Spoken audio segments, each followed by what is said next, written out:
അപ്പൊ ആദിമ നൂറ്റാണ്ടിൽ അപ്പോസ്തലന്മാർക്ക് കിടപ്പാടമില്ല, ഉടുക്കാനില്ല, കഴിക്കാനില്ല, കുടിക്കാനില്ല, സ്ഥിരവാസമില്ല. സ്ഥിരവാസം എന്ന് പറഞ്ഞാൽ സ്വന്തമായിട്ട് പത്തും വീടും ഒന്നുമില്ല. ഇപ്പോഴത്തെ അപ്പോസ്തലന്മാർക്ക് ഉള്ളതൊന്ന് നമ്മൾ കണക്കെടുക്കാതിരിക്കുന്ന. പണ്ടൊരാൾ പറഞ്ഞ പോലെ അപ്പോസ്തലൻ എന്ന വാക്കിന്റെ അർത്ഥം അപ്പോൾ സ്ഥലം മേടിച്ച് പുള്ളി പുനലൂരിന്റെ അപ്പോസ്തലൻ. ഇവിടെയൊക്കെയാണ് അപ്പോസ്തലൻ തന്നെ ഇപ്പൊ വലിയ തിട്ടം ഇല്ല. അപ്പോൾ പുള്ളി സ്ഥലം മേടിച്ച് അങ്ങനെ പുനലൂരിന്റെ അപ്പോൾ സ്ഥലമായി. പണ്ട് അപ്പോസ്തലന്മാർ അടി മേടിക്കുക, ഇപ്പോഴത്തെ അപ്പോസ്തലന്മാർ തിരിച്ചടിക്കുക. നീ അപ്പോസ്തലൻ അടിക്കാൻ മേലെ അപ്പോസ്തലന്റെ ഗുണ്ട വിട്ട് ഒരുമാതിരിപ്പെട്ട അപ്പോസ്തലൻ ഗുണ്ടകളുണ്ട്. ഇവിടെ ആദിമ നൂറ്റാണ്ടിൽ അപ്പോസ്തലന്മാർ തല്ല് മേടിക്കുക, ഇപ്പോഴത്തെ അപ്പോസ്തലന്മാർ തിരിച്ചടിക്കുക, കസേരയ്ക്ക് അടിക്കുന്നു, കത്തിക്ക് കുത്തുന്നു. ആദിമ നൂറ്റാണ്ടിലെ അപ്പോസ്തലന്മാർക്ക് കിടപ്പാടമില്ല, ഇരിക്കാനും എടുക്കാനും ഒന്നില്ല, ഒരു കൊരണ്ടി പോലും ഇല്ല. ഈ നാടുകൾ ഞങ്ങൾ കുത്തുകൊണ്ട് സ്ഥിരവാസം കൂടാന. അന്നേരം കുറെ ആൾക്കാർ പറയാം അന്ത്യോക്യ സിംഹാസനം ഉണ്ടായിരുന്നു. എടാ, കൊരണ്ടി പോലും ഇല്ലായിരുന്നു.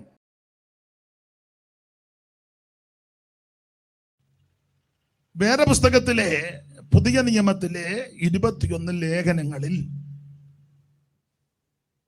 അന്ത്യകാല ശാസ്ത്രപരമായ ലേഖനങ്ങളിൽ പെട്ടതാണ് തെസ്സലോനിക്കർക്ക് എഴുതിയ 1ഉം 2ഉം ലേഖനം. സാധാരണ ഈ ഭാഗം സംസാരിക്കുമ്പോൾ മുഖവരയായിട്ട് ചില കാര്യങ്ങൾ പറയാറുണ്ട്. നിങ്ങൾക്കത് അറിവുള്ള കാര്യങ്ങളുമാണ്. അന്ത്യകാല ശാസ്ത്ര സംബന്ധമായ ലേഖനമാണ് തെസ്സലോനിക്കർക്ക് എഴുതിയ 1ഉം 2ഉം ലേഖനം. ഈ 2 ലേഖനത്തിൽ നാം പഠിക്കുമ്പോൾ ഈ 2 ലേഖനത്തിലെ പ്രധാനപ്പെട്ട വിഷയം പ്രത്യക്ഷത എന്നുള്ളതാണ്. പ്രത്യക്ഷത 2 ലേഖനത്തിലെയും പ്രധാനപ്പെട്ട വിഷയം പ്രത്യക്ഷത. അത് 2 പേരുടെ പ്രത്യക്ഷത. ഒന്ന് യേശു ക്രിസ്തു, 2 എതിർ ക്രിസ്തു. അന്തിക്രിസ്തു എന്ന് സാധാരണ ചിലർ പറയാറുണ്ട്. ബൈബിളിന്റെ അടിസ്ഥാനത്തിൽ മലയാളത്തിലെ ശരിയായ പ്രയോഗം എതിർ ക്രിസ്തു എന്ന് പറയുന്നതായിരിക്കും കുറച്ചുകൂടെ നന്ന്. പിന്നെ നമുക്കും നമ്മളെ പോലുള്ള ചിലരൊക്കെ പെട്ടെന്ന് മനസ്സിലാകാനായി അന്തിക്രിസ്തു എന്ന് ചിലർ പറയുന്നു. ഇനിയിപ്പോൾ അത് പറഞ്ഞൊരു ഉടക്കൊന്നും ഉണ്ടാക്കണ്ട. അപ്പോൾ 2 ലേഖനത്തിൽ 2 പ്രത്യക്ഷത, അത് 2 പേരുടെ പ്രത്യക്ഷത. 2 പേര്, ഒന്ന് യേശു ക്രിസ്തു, 2 എതിർ ക്രിസ്തു. 1-ാം ലേഖനത്തിലെ വിഷയം യേശു ക്രിസ്തുവിന്റെ പ്രത്യക്ഷത. 2-ാം ലേഖനത്തിൽ എതിർ ക്രിസ്തുവിന്റെ പ്രത്യക്ഷത. അതിന് തെളിവിന് വാക്യം 2-ാം ലേഖനം 2-ാം അധ്യായത്തിന്റെ 9-ാമത്തെ വാക്യം.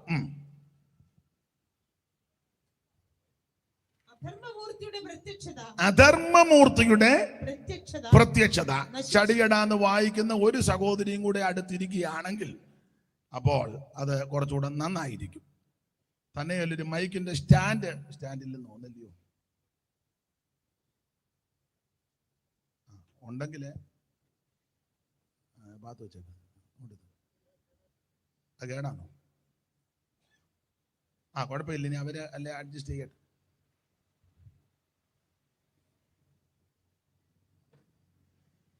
അത് കുഴപ്പമില്ലേ? ഒരു കൈ കൊണ്ട് മൈക്ക് പിടിക്കുകയും ഒരു കൈക്ക് താള് മറക്കുകയും ചെയ്യുമ്പോൾ താമസം വരും. അപ്പം 2 പേരുടെയും കൂടെ നടുക്ക് വെക്കണം. മൈക്ക് അങ്ങ് വെച്ചു കൊടുത്ത് 2 പേരുടെ നടുക്കിരിക്കണം.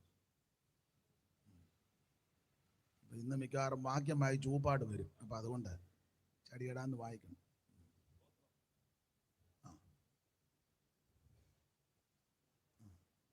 മതി, അത് താഴെ പോകരുത്.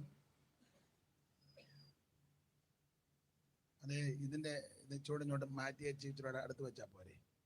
അല്ലെ മുന്നോട്ട് ഉച്ചകുത്തി കിടക്കുകയല്ലേ അവിടെ. എന്നാലും ഒന്നിച്ചൂടെ വെച്ചോ. അത് ഇങ്ങോട്ട് പോകുകയല്ലല്ലോ. എന്നാ കുഴപ്പമില്ല.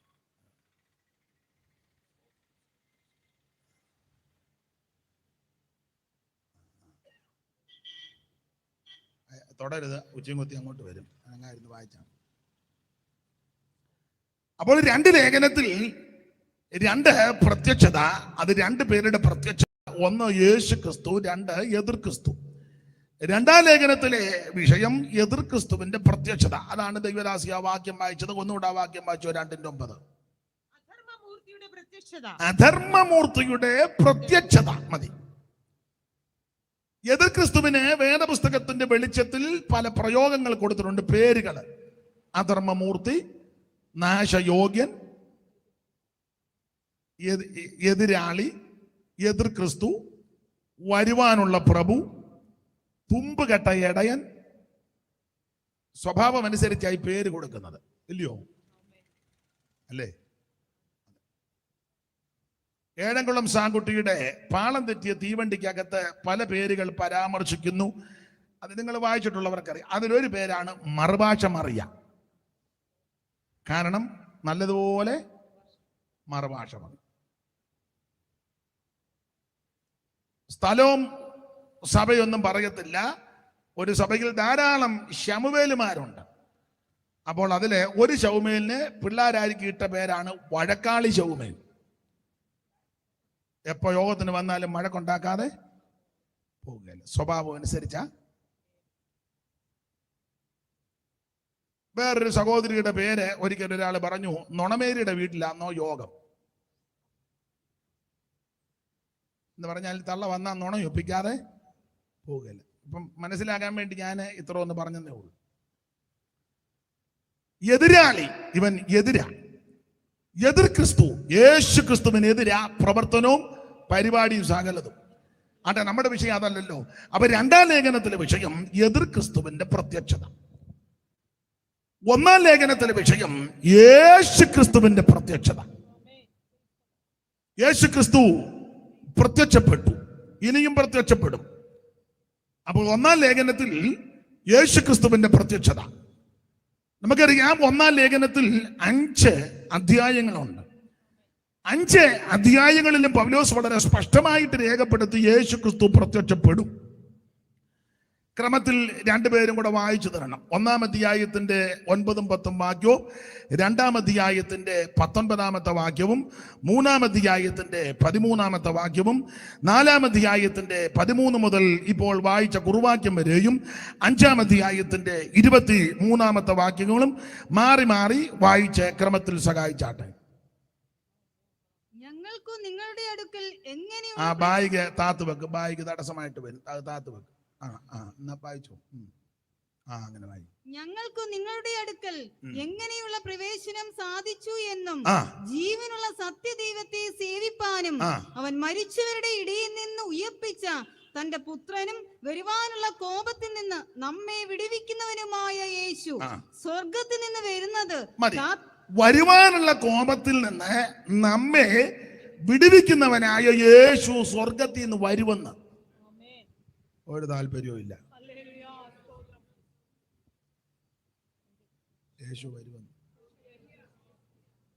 വരുമേ തിരുവായി മൊഴിഞ്ഞവനരുളിയ പോൽ വചനം നിറവേറ്റാൻ വന്നു സഭയെ ചേർക്കുവാൻ വേഗം മഹിമയിലെടുപ്പാൻ കൊണ്ടുവിരുന്നു ശാലയിൽ പോയി ചേർത്ത് പന്തിയിലിരുത്താൻ കൊണ്ടുവിരുന്നു ശാലയിൽ പോയി ചേർത്ത് പന്തിയിലിരുത്താൻ.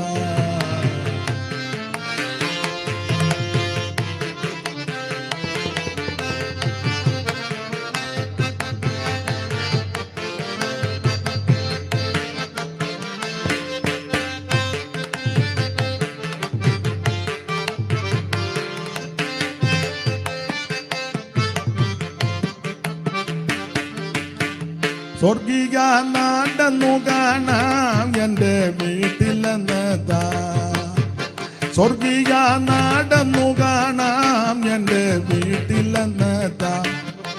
നവയറുജലം മഹിമ നിറഞ്ഞു ഇറങ്ങി വരുന്ന സമയമോർക്കുമ്പോൾ നവയറുജലം മഹിമ ഇറങ്ങി വരുന്ന സമയമോർക്കുമ്പോൾ സ്നേഹം വർദ്ധിച്ചിടുന്നേ പ്രത്യാശയേറി വരുന്നേ.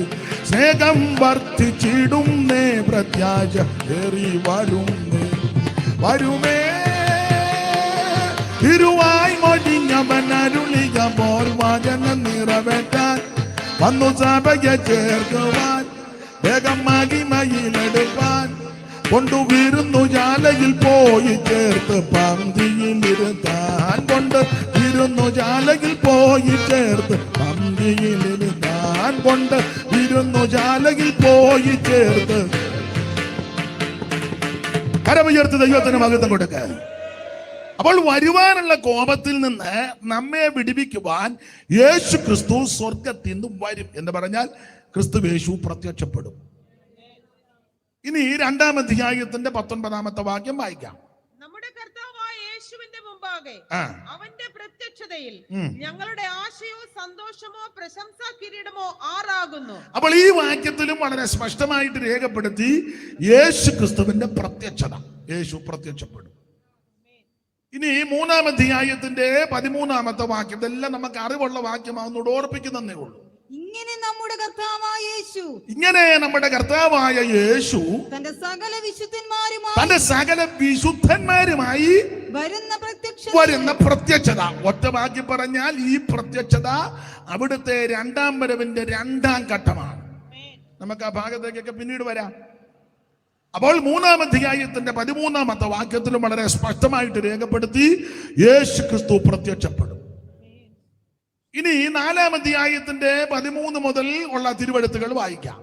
സഹോദരന്മാരെ, നിങ്ങൾ പ്രത്യാശയില്ലാത്ത മറ്റുള്ളവരെ പോലെ ദുഃഖിക്കാതിരിക്കേണ്ടതിന് നിദ്ര കൊള്ളുന്നവരെ കുറിച്ച് അറിവില്ലാതിരിക്കരുത് എന്ന് ഞങ്ങൾ ആഗ്രഹിക്കുന്നു.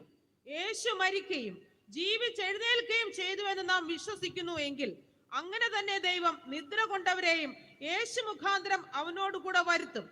കർത്താവിന്റെ പ്രത്യക്ഷത വരെ ജീവനോടെ ശേഷിക്കുന്നവരായ നാം നിദ്ര കൊണ്ടവർക്ക് മുൻപാകയില്ല എന്ന് ഞങ്ങൾ കർത്താവിന്റെ വചനത്താൽ നിങ്ങളോട് പറയുന്നു. കർത്താവ് താൻ ഗംഭീരനാദത്തോടും പ്രധാന ദൂതന്റെ ശബ്ദത്തോടും ദൈവത്തിന്റെ കാഹളത്തോടും കൂടെ സ്വർഗത്തിൽ നിന്ന് ഇറങ്ങി വരികയും ക്രിസ്തുവിൽ മരിച്ചവർ മുൻപ് ഉയർത്തെഴുന്നേൽക്കുകയും ചെയ്യും. പിന്നെ ജീവനോടെ ശേഷിക്കുന്ന നാം അവരോട് ഒരുമിച്ച് ആകാശത്തിൽ കർത്താവിനെ എതിരേൽപ്പാൻ മേഘങ്ങളിൽ എടുക്കപ്പെടും.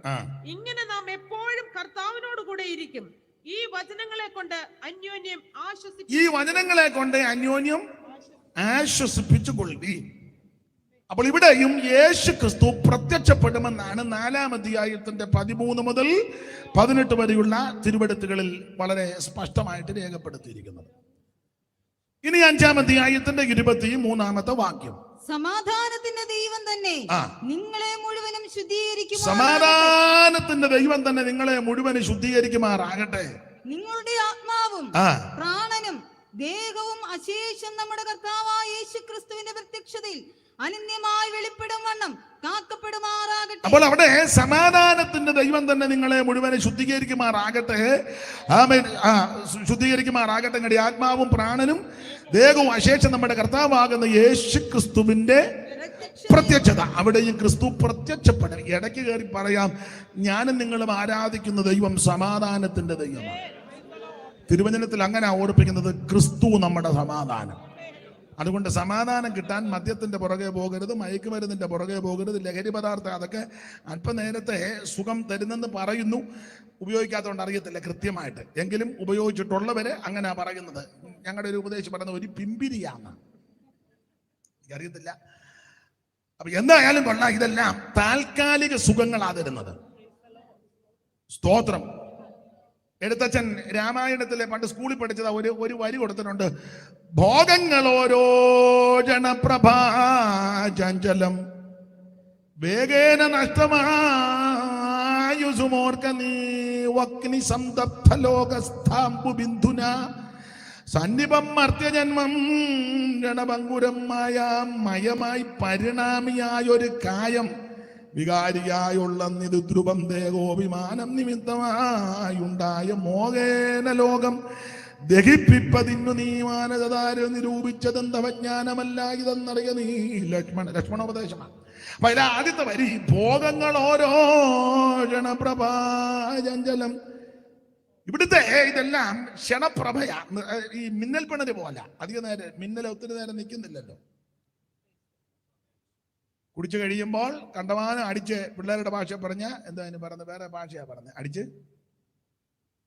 ആർക്കും ഒന്നും അറിയാൻ മേല അടിച്ച് നീ ഇതിലെ കോൺ തെറ്റി നടന്നതാ. യേശു നിന്നെ രക്ഷിച്ചതാ. ഇതിനകത്ത് വന്നിട്ടും ചിലരടിച്ചവര്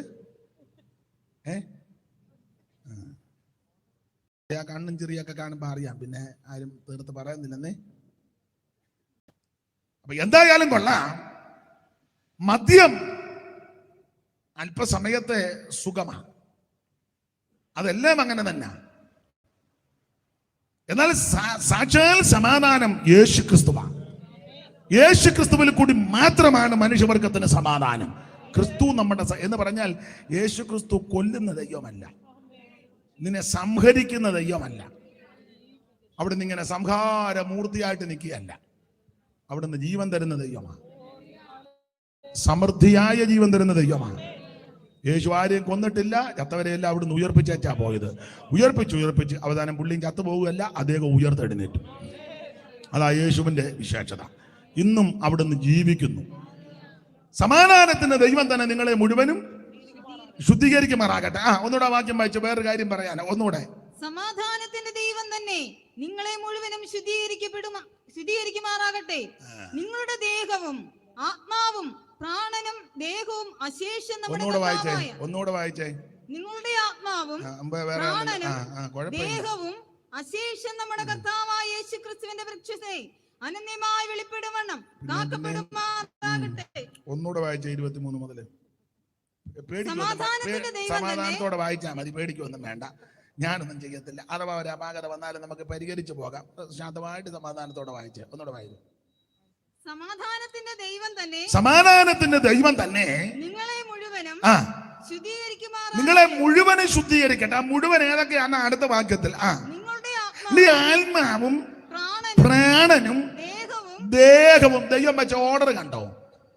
ആത്മാവ്, പ്രാണൻ, ദേഹം. ഇതാണ് ദൈവം വെച്ചിരിക്കുന്ന ഓർഡർ. ഞാനും നിങ്ങൾ ചിലരും ഇതിനെപ്പറ്റി വലിയ ഗ്രാഹ്യമില്ലാത്തത് കൊണ്ട് പലപ്പോഴും പ്രാർത്ഥിക്കുമ്പോഴും സംസാരിക്കുമ്പോഴും പ്രാർത്ഥനാ വേളയിലൊക്കെ അങ്ങനെ ഓർഡർ തെറ്റിയാ പറയുന്നത്. കർത്താവേ, എങ്ങനെ നമ്മൾ പറഞ്ഞേ? ഞങ്ങളുടെ ദേഹം ദേഹി ആത്മാവിനെ നിന്റെ കരങ്ങളിലേക്ക് തരുന്നു. പക്ഷെ ഇവിടുത്തെ എങ്ങനെ ഓർഡർ? ആത്മാവ്, പ്രാണൻ. നമ്മൾ ആദ്യം കൊടുത്തേക്കുന്നതോ ദേഹം, ദൈവം വെച്ചിരിക്കുന്നതോ? നിങ്ങൾക്ക് മനസ്സിലായോ? ചുരുക്കി പറഞ്ഞാൽ ഞാനും നിങ്ങളും എല്ലാം ഓർഡർ തെറ്റിക്കുകയല്ല, ഓർഡർ തെറ്റിയായി ജീവിക്കുന്നത്. അതാ യാതൊരു സമാധാനമില്ലല്ലോ. വീടുകളിൽ സമാധാനമില്ല, കാരണം ഓർഡർ തെറ്റി ഇല്ലേ? പറ. ഒരു കുടുംബിനി ആ വീട്ടിൽ അതിന്റെ ഓർഡറായിട്ട് വേണം പോകാൻ.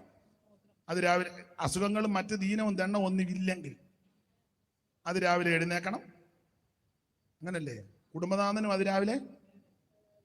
ഇപ്പം മിക്ക വീട്ടിലും വെളുപ്പിനെ എഴുന്നേപ്പില്ല, കാരണം ഈ മൊബൈലിൽ പണി നടത്തി അവസാനം 2:30-3 ആകുമ്പോഴാ. അതുകൊണ്ട് കുടുംബ പ്രാർത്ഥന പോലും ചില വീടുകളിൽ ചിലരെ മൊബൈൽ വെച്ച് ചവണാക്കി അവരും കിടന്ന് ഉറങ്ങി. അതവിടെ കിടന്ന്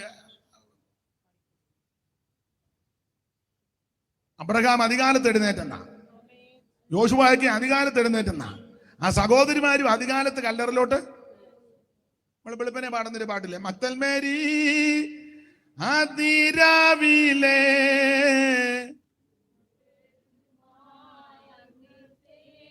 സഹോദരിമാര് പാടിക്കുക, പാട്ടറിയാവുന്ന അറിയട്ടെ, ഒന്ന് എടുത്ത് പാടിക്കേ.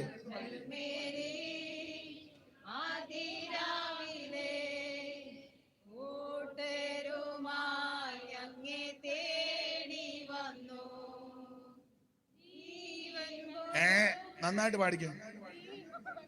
മക്തൽമേരി അതിരാവിലെ കൂട്ടരു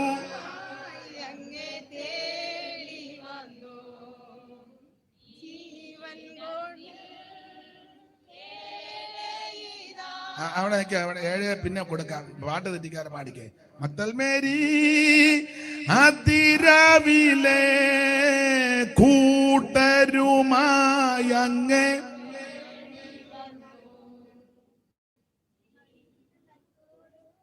അവിടെ ശരിക്കും പാടിയ ഇന്ന് പാടിക്കാതെ ഈ യോഗ മുമ്പോട്ട് പാടിക്കേ. മക്തൽ മേരി ആദിരാവിൽ സഹോദരിമാര്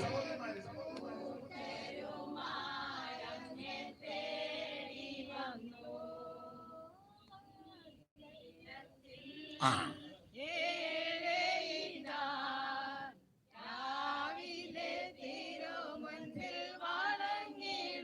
ആട്ടെ, ദൈവം നിങ്ങളെ അനുഗ്രഹിക്കട്ടെ. ഈ ചിലയിടത്ത് എല്ലാവരുമല്ല, നിങ്ങൾ ചില പാട്ടുകാരെയൊക്കെ ശ്രദ്ധിച്ച് എല്ലാം ശ്രദ്ധിക്കത്തില്ല.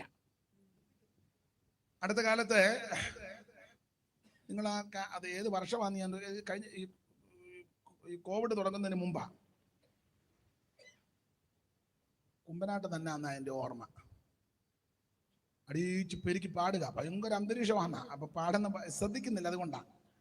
എല്ലാം അതിന് പ്രത്യേക സംഗീതം, പിന്നെ അതിന്റെ ലീഡറിന് എന്ത് വേറെ പേര് കൊടുക്കല്ലോ, എന്തുവാ വർഷിപ്പിൽ, അതൊക്കെ ഈ അടുത്ത സമയത്തൊക്കെ വന്നത്. അത് പോട്ടെ,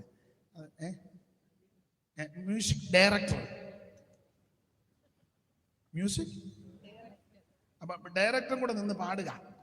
നിങ്ങൾ ശ്രദ്ധിച്ചോണം, അത് ഏത് വർഷമാണെന്ന് ഞാൻ ഓർക്കുന്നില്ല.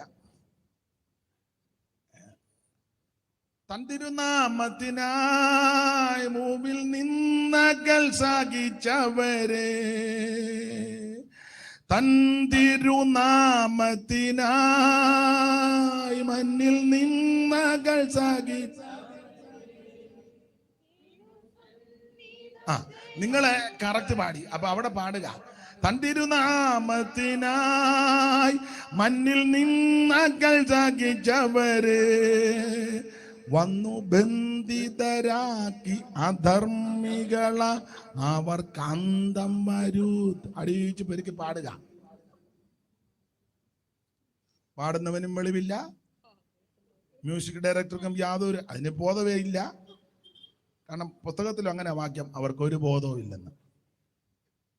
അതേസമയം പഴയ പിതാക്കന്മാരൊക്കെ ഉണ്ടായിരുന്നെങ്കിൽ അവരന്നാലും അത് കറക്റ്റ് ചെയ്യും. അത് പാടി ആത്മാവിൽ അങ്ങ് നൃത്തം ചെയ്യുക. ഇതെല്ലാം കൂടെ വെച്ച് അടിച്ചു പെരുക്കി ഇനി അറിയാവുന്ന രണ്ടുപേർ ഇടയ്ക്കുണ്ടെങ്കിൽ അവർക്ക് പറയാൻ വിടവ് പോലും കൊടുക്കുകയില്ല. അഥവാ പറഞ്ഞ ബൈക്കുട്ടി അങ്ങനെ മിണ്ടാതിരിക്കുക, അന്തരീക്ഷം കെടുത്തരുത്, സാന്നിധ്യം. അവിടെ നമ്മുടെ വിഷയത്തിൽ വരാം. അപ്പൊ ശ്രദ്ധിക്കുക, അതിരാവിലെ എഴുന്നേറ്റു. അപ്പൊ രാവിലെ ദൈവസന്നിധി എഴുന്നേക്കുന്നത് നല്ലതാ. അപ്പൊ എവിടെയും ഓർഡർ തെറ്റിക്കരുത്. ഒരു വീടിന് അതിന്റെ ഓർഡർ ഉണ്ട്, ഒരു സഭ അതിന് അതിൻ്റെതായ ഓർഡറിൽ പോകണം, ഒരു ശുശ്രൂഷ അത് അതിന്റെ ഓർഡറിൽ പോകണം. പൗലോസ് വളരെ സ്പഷ്ടമായിട്ട് പറഞ്ഞു, ഉചിതമായിട്ടും ക്രമമായിട്ടും. അങ്ങനെ ആ പുസ്തകത്തിലെ വാക്യം, ഉചിതമായിട്ടും ക്രമമായി. ഡീസലി അതിന്റെ ഓർഡറിൽ നിന്നാണ് കൊടുത്തിരിക്കുന്നത്. എല്ലാം ഉചിതമായിട്ടും ക്രമമായിട്ടും അതിന്റെ ഓർഡറിൽ പോകണം. ഇത് ചിലയിടത്ത് യാതൊരു ഓർഡറില്ല. ഇവിടെ ദൈവം വച്ചിരിക്കുന്ന ഓർഡർ കണ്ടോ? നിങ്ങളുടെ ആത്മാവും പ്രാണനും ദേഹവും, അതാ ദൈവത്തിന്റെ ഓർഡർ. പക്ഷെ നമ്മൾ നേരെ തലതിരിച്ച ദേഹം ദേഹി ആത്മാവ്. വചനത്തിന്റെ ചിട്ട ഓർഡർ ആദ്യം ആത്മാവിന് പ്രഥമ സ്ഥാനം, പിന്നെ ദേഹി, ഒടുവിൽ ദേഹം. നമ്മൾ ആദ്യം ദേഹത്തിനാ. ഈ കാനോച്ചൻ പറഞ്ഞ ഒരു കാര്യം ഞാനിപ്പോ കടമെടുക്കുക. ബഹുമാനപ്പെട്ട അച്ഛൻ നല്ല പ്രയോഗങ്ങൾ നടത്തും, അത് വളരെ നല്ലതാണ്. അച്ഛൻ ഒരിക്കൽ പറഞ്ഞു,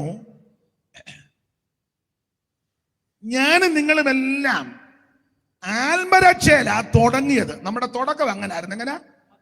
ആത്മരക്ഷ.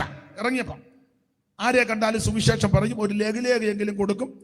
അവസരം കിട്ടിയ ഒരു വീട്ടിൽ കയറി യേശുവിനെ പറ്റി പറയും. ബസ് യാത്ര ചെയ്യുമ്പോൾ അടുത്തിരിക്കുന്ന ഒരാളിനെ സംസാരിക്കാൻ സാവകാശം ലഭിച്ച സുവിശേഷം പറയും.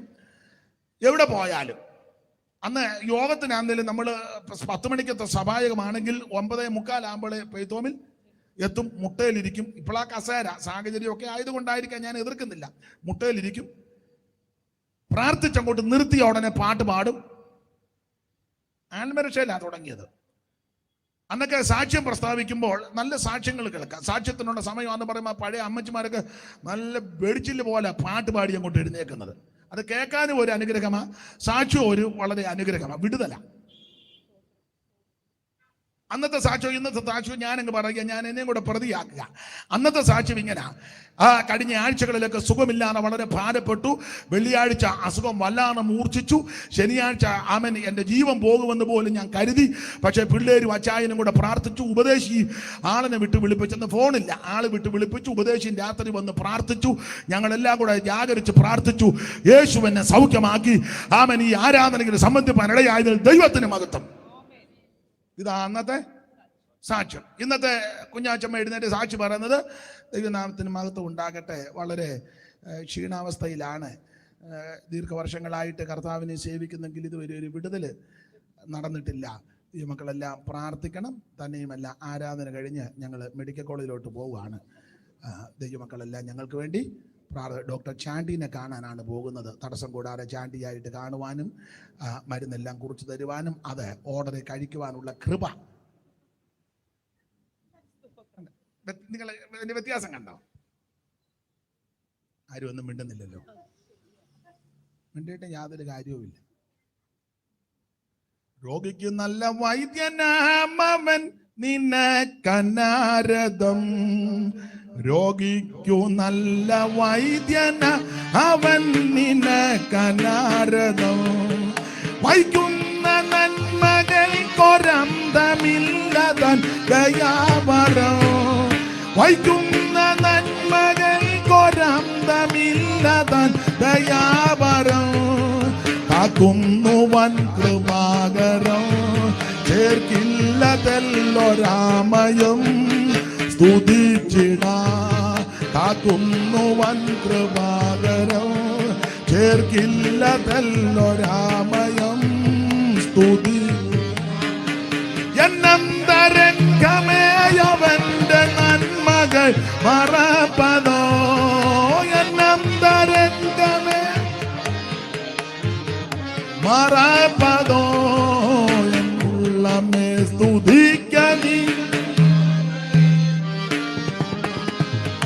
എന്നുള്ളമേ സ്തുതിക്കണി.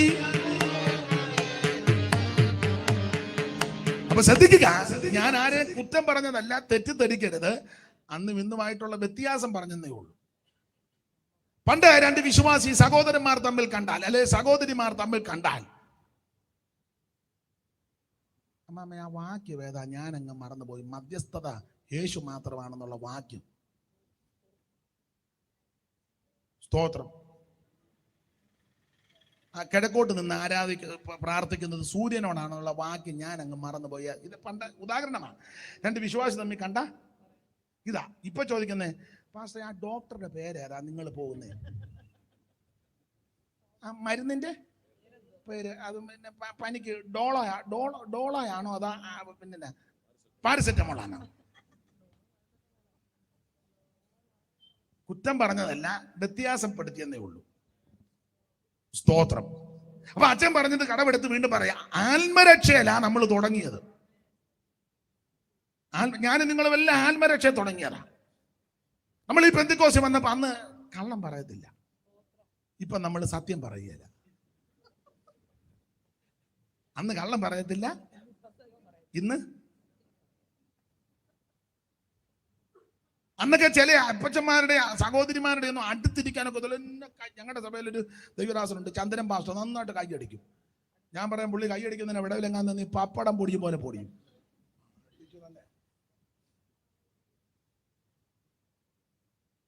സ്തോത്രം. ഇപ്പൊ അങ്ങനെ ഈ ഞാൻ നിങ്ങളെ കുറ്റം പറയല്ലോ കേട്ടോ, ഞാനും പ്രതിയായിട്ടാ. ഇപ്പൊ അങ്ങനെ കൈയടിച്ചൊരു ആരാധന ചിലടങ്ങൾ എല്ലാം ഇങ്ങനെ ഇങ്ങനെ നിൽക്കുക, ഈ തൂങ്ങിച്ചത്തതുപോലെ. ജീസസ്.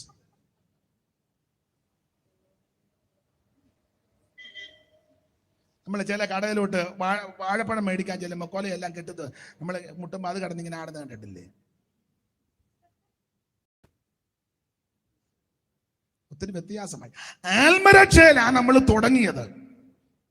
ഇപ്പൊ വന്ന് ദേഹരക്ഷയിലാ കൊണ്ടുവന്ന് നിർത്തിയിരിക്കുന്നത്. ഞാൻ എന്നെയും കൂടെ പ്രതിയാക്കിയായി പറയുന്നത്. അന്ന് നമ്മൾ മുട്ടയിലിരുന്ന് ആത്മാവിൽ നിറയും. ഇന്ന് മുട്ടയിലിരിക്കാൻ പറ്റുമോ? ഒക്കത്തില്ല ആർക്കും. സ്തോത്രം. അന്ന് പണ്ട് കാലത്ത്, ഇപ്പോഴും അങ്ങനെയുള്ളവരുണ്ട് കേട്ടോ, ഞായറാഴ്ച രാവിലെ പിള്ളേർക്ക് പോലും ഭക്ഷണം കൊടുക്കുകയില്ല. അത് ഉപദേശമൊന്നുമല്ല, ഒരു രീതിയാണ്. ഇന്നോ കഴിക്കാവുന്നതിന്റെ പരമാവധി കഴിച്ചാൽ ഞായറാഴ്ച വന്ന് കുത്തിയിരുന്ന് ഉറങ്ങുക. അടിച്ചു പെരുക്കാവുന്നതിന്റെ ഒരു കുറ്റിപ്പൊട്ടും 2 മുട്ട അതിനെടുത്ത് അരുതാഴികളെല്ലാം കൂടെ കൊണ്ടുവന്ന്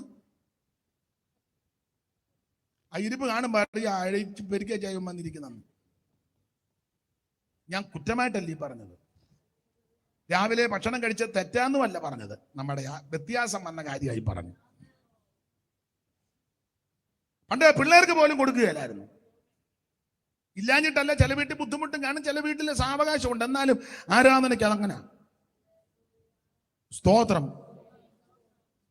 പിണങ്ങായിരിക്കാമെങ്കിൽ പറയാം. പണ്ട് പഴയ ബന്ധുക്കോസുകാർ പറഞ്ഞുള്ള അറിവാ, ഞാൻ പഴയ ബന്ധുക്കോസ് അല്ല, പിന്നെ പഴമക്കാർ പറഞ്ഞുള്ള അറിവാ. പണ്ട് കാലത്ത് ഈ മരുന്നെടുക്കുന്നവർക്ക് കർത്തൃമേശ കൊടുക്കുകയല്ലായിരുന്നു. ഇവര് കൊടുക്കത്തുമില്ല, അവരൊട്ട് എടുക്കുകയില്ല. സ്തോത്രം. അതാ പണ്ടത്തെ പെന്തിക്കോസ് ഇപ്പോഴത്തെ പെന്തിക്കോസുമായിട്ട് ഒത്തിരി വ്യത്യാസം. ദൈവത്തിന് മഹത്വം. പണ്ട് ഉപവസിച്ച് പ്രാർത്ഥിക്കും. ഇപ്പം വന്ന് നേരെ പറഞ്ഞേക്കുന്ന ഒരു കാരണവശാലും ഫാസ്റ്റിംഗ് എടുക്കരുത്, കാരണം മസ്റ്റായിട്ട് ബ്രേക്ക്ഫാസ്റ്റ്.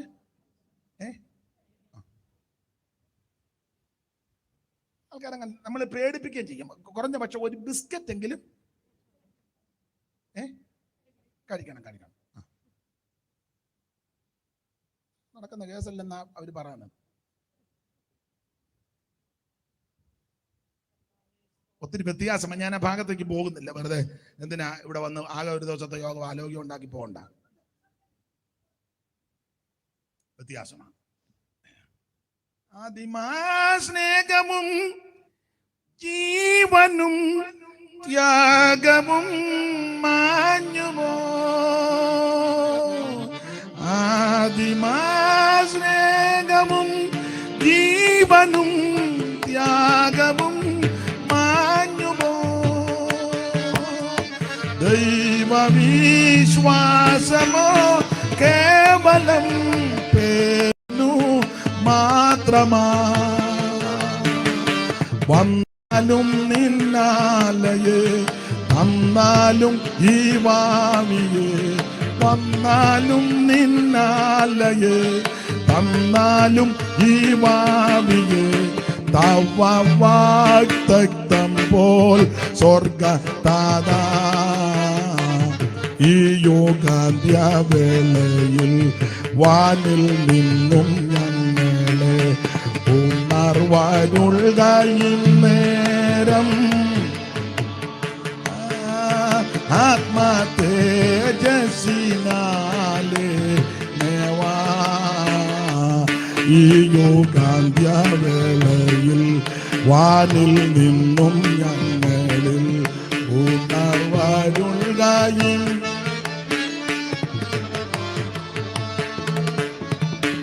ദൈവത്തിന് മഹത്വം കൊടുക്ക. അപ്പൊ ഞാനും നിങ്ങൾ വല്ല ആത്മരക്ഷ തുടങ്ങി. ഇപ്പോൾ ദേഹരക്ഷയല്ല. പണ്ട് ഒരു മുടിരാത്രി പ്രാർത്ഥന വെച്ചാൽ എല്ലാവരും കാണും. ഇന്ന് പേര് മുടിരാത്രി പ്രാർത്ഥന എന്നാ. 12 ആകുമ്പോൾ നിർത്തും. നിർത്തി വെച്ച് 3 മണ്ണും കട്ടൻ കാപ്പി. പിന്നെ ചിലടത്ത് പാസ്റ്റർമാര് പറയും, ഇനി ഇരുന്ന് പ്രാർത്ഥിക്കേണ്ടവർക്ക് ആര് കാണാൻ. പുള്ളി കുറച്ചു നേരം നോക്കിയപ്പോൾ ആര് ജനലും കഥകും തുറന്നു കിടക്കുക. എന്നപ്പുറത്ത് അങ്കമ്മയെ അടച്ചോടി നമ്മക്കും കയറി. കുറ്റമായിട്ടല്ല പറഞ്ഞത്.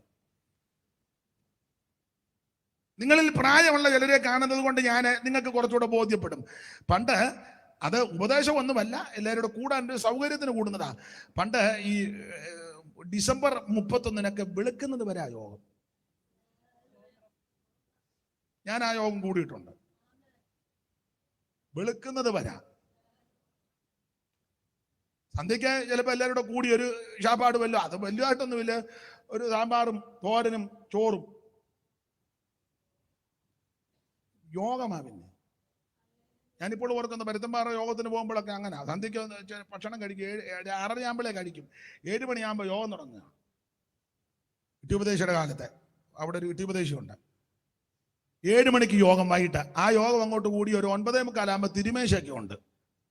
തിരുമേശ കഴിഞ്ഞു ആരാധന. അത് കഴിഞ്ഞ് 12 മണിയാകുമ്പോൾ എല്ലാവരും എഴുന്നേറ്റ് നിന്ന്, അത് ഉപദേശമല്ല, ഒരു രീതിയാണ്. ആ 136 സങ്കീർത്തനമൊക്കെ ഒന്ന് ഗാനപ്രതിഗാനമായി പാടി ദൈവത്തെ മഹത്വപ്പെടുത്തി എല്ലാവരും ആത്മാവിൽ നിറഞ്ഞ് ആ പുതിയ വർഷത്തിലേക്ക് പ്രവേശിച്ചു. പിന്നെ യോഗമാണ്. ആ യോഗം രാവിലെ 7 മണി വരെ. ഒരു കുഞ്ഞുങ്ങൾ പോകുകയില്ല, ആർക്കും ഒരു മടുപ്പുമില്ല. നല്ല പിള്ളേരുടെ ഭാഷ പറഞ്ഞ എരിപൊരി യോഗം. ഇപ്പോഴോ ഇപ്പൊ അതിന് തന്നെ നേരത്തെ കമ്മിറ്റി കൂടും. നമുക്ക് എപ്പം മുതൽ ഉടനെ ജോർച്ചാൻ പറഞ്ഞ് 8:30 തുടങ്ങുന്നതായിരിക്കും കുറച്ചുകൂടെ നല്ലത്. ഉടനെ കാശുള്ള ബേബി പറഞ്ഞ് 8:30 ആര് വരാനോ 9:30 ആയിട്ട് തുടങ്ങിയാൽ മതി. അപ്പം പറഞ്ഞ എന്നാ കാശുള്ള വേച്ചം പറഞ്ഞാൽ കുറച്ചുകൂടെ. ഉടനെ ബേബി ഏറ്റു. എല്ലാവർക്കും കേക്ക്, ഞാൻ എല്ലാവരും കേൾക്കാനല്ല, കേക്ക് ബേബിയുടെ കേക്കും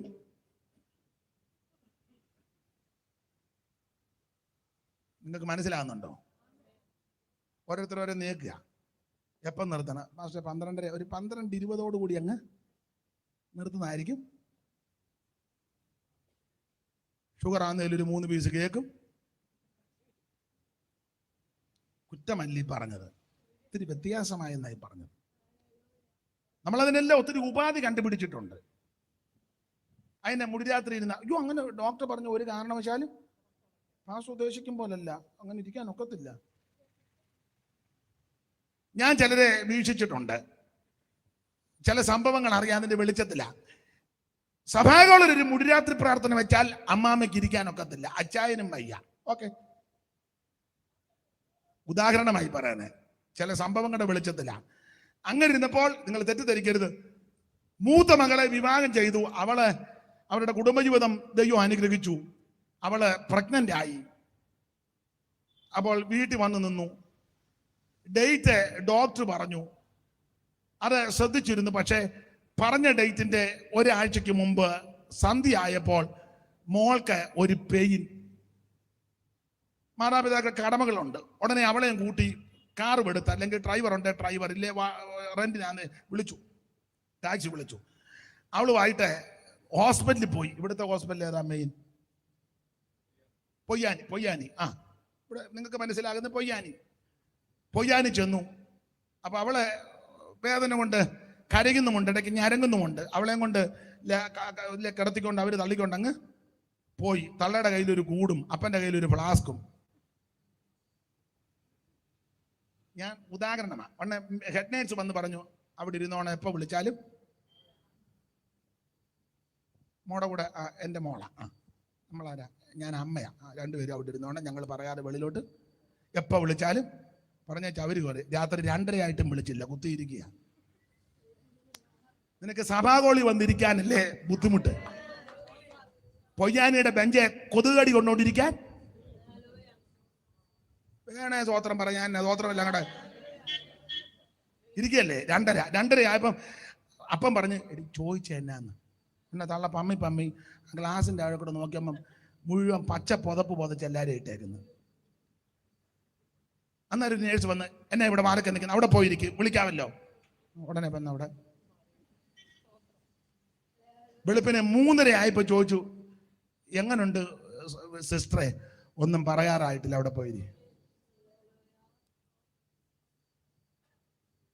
ഞാൻ നിർമ്മിത കഥ പറഞ്ഞതല്ല.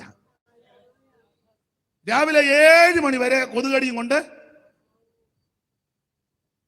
ഇടയ്ക്ക് വന്ന നേഴ്സ് പറഞ്ഞു, ഒരു 8 കുപ്പി രക്തം കരുതിക്കോണമെന്ന് വെളുപ്പിനെ. അപ്പനുറക്കമില്ല, അറിയാവുന്നവരെ മുഴുവൻ വിളിച്ചു. അവരുടെ ഉറക്കവും കെടുത്തി. അവനും യോഗത്തിന് വരാത്തവനാ. നിന്റെ കാര്യം ഇതൊക്കെ തന്നെ. നിങ്ങൾക്ക് മനസ്സിലാകുന്നുണ്ടോ? രാവിലെ 10:30 പല്ല് പോലും തേക്കാതെ ബെഞ്ചിലിരിക്കുക. കാരണം എപ്പോഴാ വിളിക്കുന്നെന്ന്. ഉച്ചയ്ക്ക് 2 മണിയായി പറഞ്ഞു, സിസേറിയൻ നടത്താൻ പോവാണ്.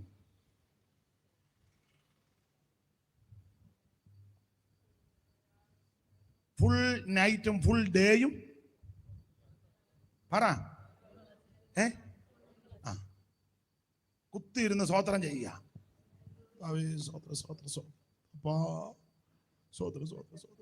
ദൈവമേ നേഴ്സ് വരുന്നുണ്ടാന്ന് നോക്കുന്നത്. ഹല്ലേലൂയ, യേശുവേ അങ്ങനെ കുത്തിയിരിക്കുന്നത് എന്നെ ചൊരിക്കിരുത്തും. ആർക്കും അങ്ങനെ വരാതിരിക്കട്ടെ. ഞാൻ ഉദാഹരണം പറഞ്ഞതാ. ദൈവത്തിന് മഹത്വം, ദൈവത്തിന് മഹത്വം. കൈയടിക്കാൻ പറഞ്ഞ ചില അപ്പന്മാര്, സഭയിലുള്ള പഴയ അപ്പന്മാര് കൈയടിക്കത്തില്ലല്ലോ. ഒരു പാട്ട് പാടിയാൽ ഇങ്ങനെ ഇരിക്കും, ഇടയ്ക്കിടയ്ക്ക് പോകും. അവസാനം നിങ്ങൾ ശ്രദ്ധിച്ചിട്ടില്ലേ, അവസാനം ഈ വാദം പലതുണ്ട്, ഇതിൽ വെട്ടുപാട് എപ്പോഴും അടിച്ചിരിക്കുക. എന്നെ അതേ വാദത്തിന്റെ അസുഖമാണ്. മറ്റ് പണ്ട് സഭയിൽ വന്നാൽ പാട്ട് പാടുമ്പോ ഒന്ന് അടിച്ചാൽ മതി. ഇപ്പത്തെ കറിയാച്ചൻ എപ്പോഴും അടിച്ചിരിക്കുക. നിന്നെ ദൈവം വിടുവോ? ഞാൻ അടിച്ച് നിന്റെ ഇടപാട് തീർക്കും ദൈവം. യോഗത്തിന് വരുമ്പോൾ സ്തോത്രം പറഞ്ഞാൽ മതിയായിരുന്നു. സ്തോത്രം, ഹല്ലേലൂയ, ഗ്ലോറി, അത് പറയത്തില്ല. അവസാനം ബോധം നഷ്ടപ്പെട്ട് ഇപ്പൊ പുതിയൊരു അസുഖമുണ്ടല്ലോ, ആവശ്യമില്ലാത്ത എല്ലാം വിളിച്ചു പറയും, തെറിയൊക്കെ പറയുന്ന അസുഖത്തിന് ഇവര് പേരിട്ടിട്ടുണ്ട്. അൾഷിമേഴ്സ് അല്ല, അതല്ല, അതിന് തെറിയൊന്നും പറയത്തില്ല. വേറെ ഒരു എന്നതാണോ അനാവശ്യമൊക്കെ പറയുന്ന ഒരു അസുഖമുണ്ട്.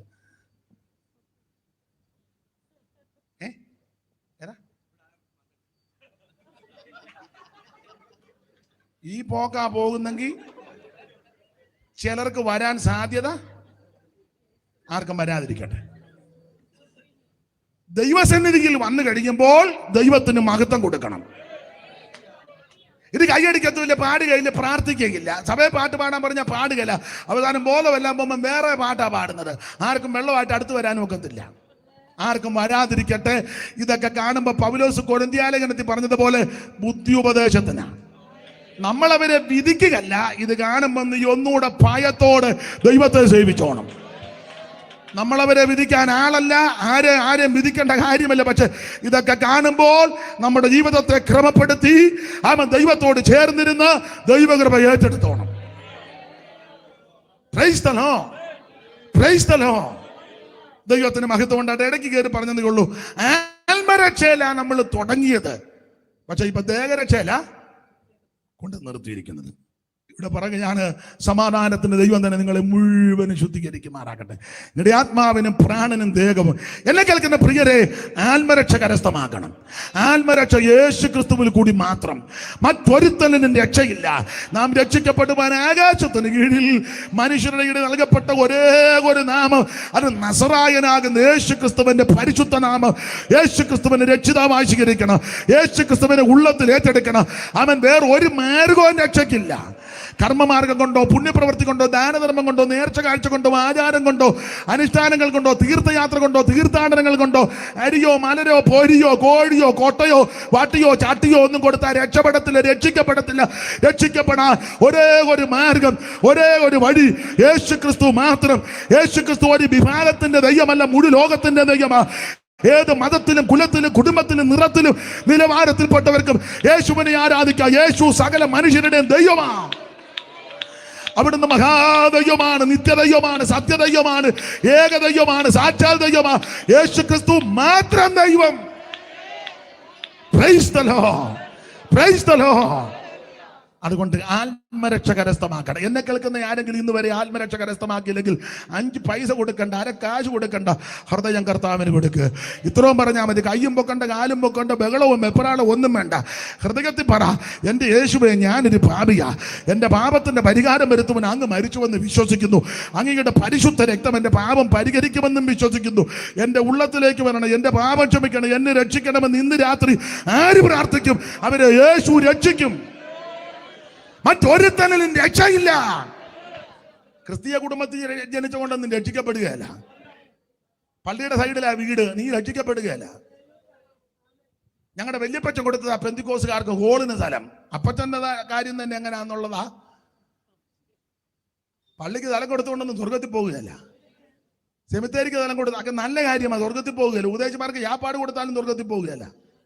സ്വോത്രകാഴ്ച കണ്ടമാനം ഇട്ടത് കൊണ്ടും സ്വർഗത്തിൽ, അതൊക്കെ നല്ല കാര്യം. പക്ഷെ സ്വർഗത്തിൽ പോകണമെങ്കിൽ രക്ഷിക്കപ്പെടണം. Price the Lord. അതാ ദൈവം വെച്ചിരിക്കുന്ന വ്യവസ്ഥ. അപ്പൊ ആത്മാവും പ്രാണനും ദേഹവും അശേഷം നമ്മുടെ കർത്താവാകുന്ന യേശു ക്രിസ്തുവിന്റെ പ്രത്യക്ഷതയിൽ ദൈവത്തിന് മകത്ത് നിങ്ങളെ വിളിച്ചവൻ വിശ്വസ്തന. അപ്പൊ ശ്രദ്ധിക്കുക, ഈ ഓരോ അധ്യായത്തിലും യേശു ക്രിസ്തു പ്രത്യക്ഷപ്പെടുമെന്ന് അവിടെ പൗലോസ് തെളിയിച്ചിട്ടുണ്ട്. 1-ാം അധ്യായത്തിൽ വായിക്കുന്നത്, ഞങ്ങൾക്ക് നിങ്ങളുടെ അടുക്കൽ എങ്ങനെയുള്ള പ്രവേശനം ലഭിച്ചുവെന്നും ജീവനുള്ള സത്യദൈവത്തെ സേവിപ്പാനും അവനെ മരിച്ചവരുടെ ഇടയിൽ നിന്ന് ഉയർപ്പിച്ച തന്റെ പുത്രനും വരുവാനുള്ള കോപത്തിൽ നിന്ന് നമ്മെ വിടുവിക്കുന്നവനുമായ യേശു സ്വർഗത്തിൽ നിന്ന് വരുന്നത് കാത്തിരിപ്പാനും നിങ്ങൾ ഗൃഹങ്ങളെ വിട്ട് ദൈവത്തിങ്കിലേക്ക് എങ്ങനെ തിരിഞ്ഞു. അപ്പൊ ശ്രദ്ധിക്കുക, ഇവര് ഈ മാർഗത്തിൽ വന്ന കാര്യമാണ് 1-ാം അധ്യായത്തിൽ പറഞ്ഞിരിക്കുന്നത്. ഞാൻ ഇനി ആ ഭാഗം അധികം വിവരിക്കുന്നില്ല, സമയത്തെ ഭയപ്പെടുന്നത് കൊണ്ട്. ഞാൻ താഴെ വന്നപ്പം നമ്മുടെ ബാനറെ നോക്കി 9 എന്നാണ് വെച്ചിരിക്കുന്നത്. അതുകൊണ്ട് 9 മണിയാകുമ്പോൾ നിർത്തുവാനുള്ള താല്പര്യത്തിലാണ് ഞാൻ നിൽക്കുന്നത്. പിന്നെ നമ്മുടെ പെന്തിക്കോസുകാരുടെ ഭാഷ പറഞ്ഞ ഒരന്തരീക്ഷമോ നിങ്ങൾക്ക് താല്പര്യമോ എൻ്റെ പരുവം അറിയാം, നമുക്ക് അതിൻ്റെ പരുവത്തിന് ചെയ്യാം. എങ്കിലും 9 എന്നുള്ള ചിന്തയിലാണ് ഞാൻ നിൽക്കുന്നത്. അപ്പൊ ശ്രദ്ധിക്കുക, ഓരോ അധ്യായത്തിലും യേശുക്രിസ്തു പ്രത്യക്ഷപ്പെടുമെന്ന് തെളിയിച്ചു. അതാണ് ഇതിലെ പ്രധാനപ്പെട്ട വിഷയം. യേശു പ്രത്യക്ഷപ്പെടും. ഒരിക്കൽ യേശു പ്രത്യക്ഷപ്പെട്ടു, അത് കന്യാസൂനുമായി ഈ ഭൂമിയിൽ പ്രത്യക്ഷപ്പെട്ടതാണ്, അവതരിച്ചു. വചനം ജഡമായി തീർന്നു, കൃപയും സത്യവും നിറഞ്ഞവനായി നമ്മുടെ ഇടയിൽ പാർത്തു. അതാണ് അവിടുത്തെ ആദ്യത്തെ പ്രത്യക്ഷത. ആ പ്രത്യക്ഷത എന്തിനെന്ന് ചോദിച്ചാൽ മനുഷ്യവർഗത്തിന്റെ പാപത്തിന് പരിഹാരം വരുത്തുവാൻ. അത് അവിടുന്ന് വരുത്തി. ക്രൂശിൽ കിടന്ന തിരുവായി മൊഴിഞ്ഞ കൂട്ടത്തിൽ പറഞ്ഞ പദം നിങ്ങൾക്കും എല്ലാവർക്കും തിട്ടമാ, സകലതും നിവൃത്തിയായി. എല്ലാം നിവർത്തിച്ചിട്ട് അവിടുന്ന് ഉയർത്ത് സ്വർഗത്തിലേക്ക് പോയി. ആ യേശു ക്രിസ്തു വീണ്ടും പ്രത്യക്ഷപ്പെടാൻ പോകുകയാണ്. അതാണ് ഈ 1-ാം അധ്യായത്തിൽ 1-ാം ലേഖനത്തിലെ പ്രധാനപ്പെട്ട വിഷയം. അതൊന്നും ഇപ്പം നമ്മൾ ആ ഭാഗത്തേക്ക് പോകുന്നില്ല. നമ്മൾ വായിച്ച കുറുവാക്യം ഒരിക്കൽ കൂടി വായിക്കാം. ഈ വചനങ്ങളെ കൊണ്ട് അന്യോന്യം ആശ്വസിപ്പിച്ചുകൊള്ളണം. ഏത് വചനങ്ങളെ കൊണ്ട്? അതാണ് നമ്മൾ ഇന്ന് ചിന്തിക്കാൻ പോകുന്നത്. ഈ വചനങ്ങളെ കൊണ്ട് അന്യോന്യം. ഈ വേറെ പുസ്തകത്തിലെ പ്രത്യേകത, ഇത് ദൈവത്തിന്റെ തിരുവചനമാണ്. നമുക്ക് ധൈര്യവും ആശ്വാസവും ഉറപ്പും തരുന്നത് ദൈവത്തിന്റെ തിരുവചനമാണ്. അത് ആവർത്തന പുസ്തകം 32-ാം അധ്യായത്തിന്റെ 2-ാമത്തെ വാക്യത്തിൽ നല്ലൊരു പ്രയോഗമാണ് കൊടുത്തിരിക്കുന്നത്. വായിച്ചേ. എന്റെ ഉപദേശം പൊഴിയും. മഴ പോലെ എന്റെ ഉപദേശം പൊഴിയും. അടുത്തത്, എന്റെ വചനം മഞ്ഞ് പോലെയും. എന്റെ വചനം മഞ്ഞ് പോലെയും ഇളം പുല്ലിന്മേൽ പൊടിമഴ പോലെയാ. അപ്പൊ ഇങ്ങനെയുള്ള ഈ തിരുവചനമാണ് നമുക്ക് ആശ്വാസം തരുന്നത്. ഈ വചനത്തിന്റെ പ്രത്യേകത, ഈ തിരുവായ്ത്തലുള്ള ഏത് വാളിനേക്കാൾ മൂർച്ചയുള്ളതാണ്. ഈ തിരുവചനം അല്പബുദ്ധിയെ ജ്ഞാനിയാക്കുന്ന തിരുവചനമാണ്. ഈ തിരുവചനം അണ്ണാക്കിന് മധുരമാണ്. യഹോവയുടെ വചനം തീ പോലെയും പാറയെ തകർക്കുന്ന ചുറ്റികയാണ്. യഹോവയുടെ വചനം കാലിന് ദീപവും പാതയ്ക്ക് പ്രകാശവുമാണ്. അന്തരീന്ദ്രിയങ്ങളെ ശോധന ചെയ്യുന്നതാ ദൈവത്തിന്റെ വചനം. അതുകൊണ്ട് ഇന്ന് രാത്രി എന്നെ കേൾക്കുന്നവരോട് ഓർപ്പിക്കട്ടെ, ഈ വചനങ്ങളെ കൊണ്ട് അന്യോന്യം ആശ്വസിപ്പിച്ചോണം. അതുകൊണ്ട് ദൈവമക്കൾ കഴിവിന്റെ പരമാവധി തിരുവചനം ഹൃദയസ്ഥമാക്കണം. സങ്കീർത്തനക്കാരൻ പാടിയിരിക്കുന്നത്, എന്റെ ഹൃദയം ശുഭവചനത്താൽ കവിയുന്നു, എന്റെ കൃതി രാജാവിന് വേണ്ടിയുള്ളത്, എന്റെ നാവ് സമർത്ഥനായ ലേഖകന്റെ എഴുത്തുകൊൽ. അപ്പോൾ തിരുവചനം കൊണ്ട് നമ്മുടെ ഹൃദയം നിറയണം. ദൈവ സ്നേഹമാണ്. ആ സ്നേഹത്താൽ, ദൈവവചനത്താൽ നമ്മുടെ ഹൃദയം നിറഞ്ഞിരിക്കണം. സന്ദർഭം വരുമ്പോൾ വചനം ഉരുവിടണം. എനിക്ക് പരഗതിയരുള്ളൂ പതിനൊന്നി രചിച്ചു സുരപുരമതി ജന്നാൽ. എനിക്കു പരഗതി അരുളു പതിനൊന്ന് രചിച്ചു സുരപുരമതി ജന്നാൽ. എനിക്കു പരഗതി അരുളു പതിനൊന്നി രചിച്ചു സുരപുരമതി ജന്നാൽ. സ്നേഹപൂരിത ജീവനാഥ, സ്നേഹപൂരിത ജീവനാഥ, സ്നേഹമാൽ മോഹിതൻ ഞാനിതാ.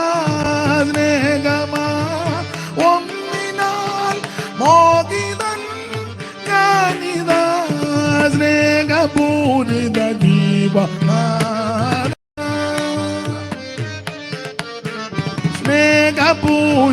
ജീവനാഥ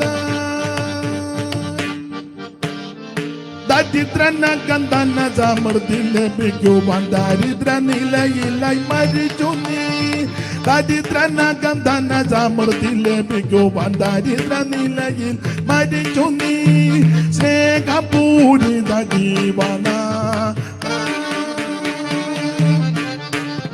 സ്നേഹപൂരിത ജീവനാഥ.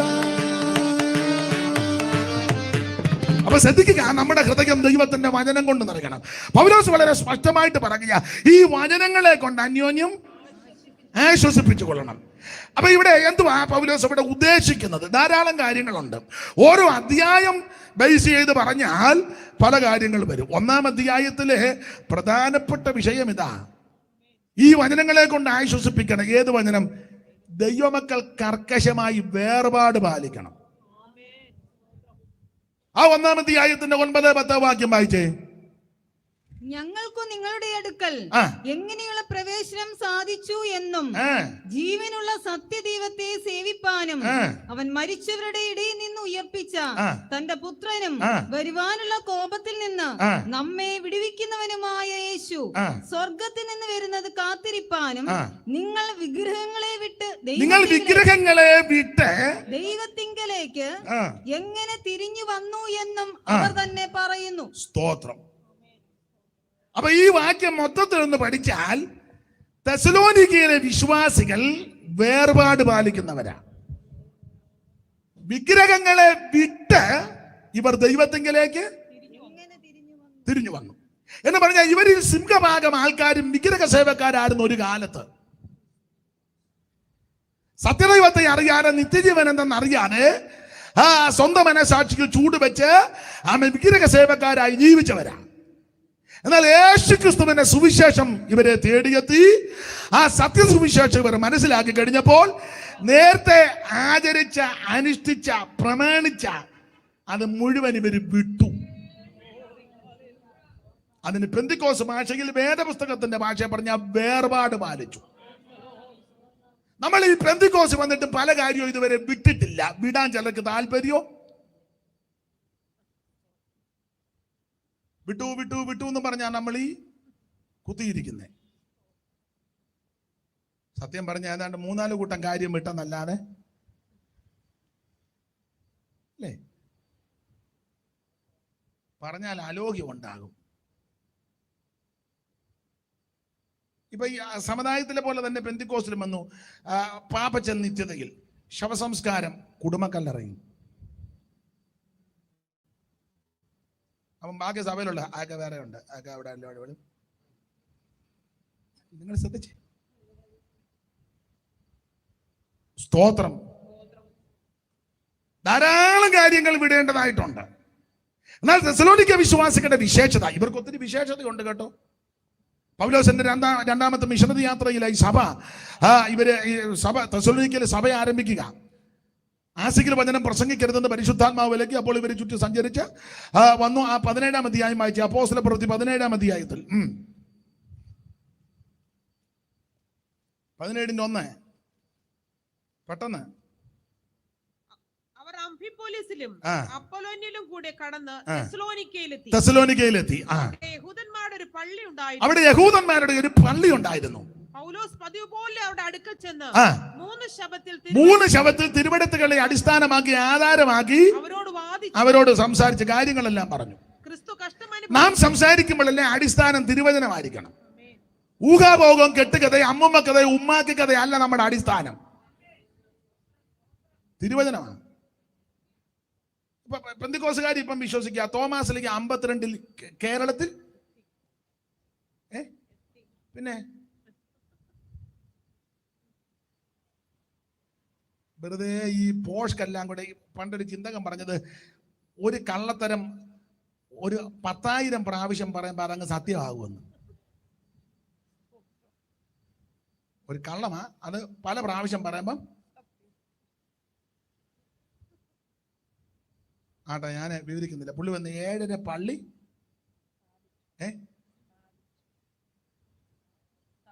എവിടെ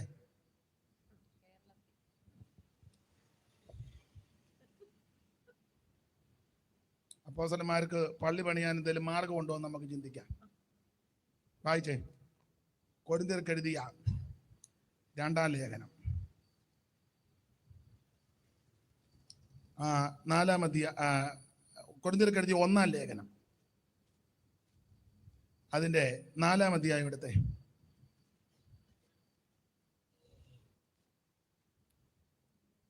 ഈ നാഴിക വരെ ഞങ്ങൾ വിശന്നും ദാഹിച്ചും, അതിന്റെ 8 മുതൽ വായിച്ചോ.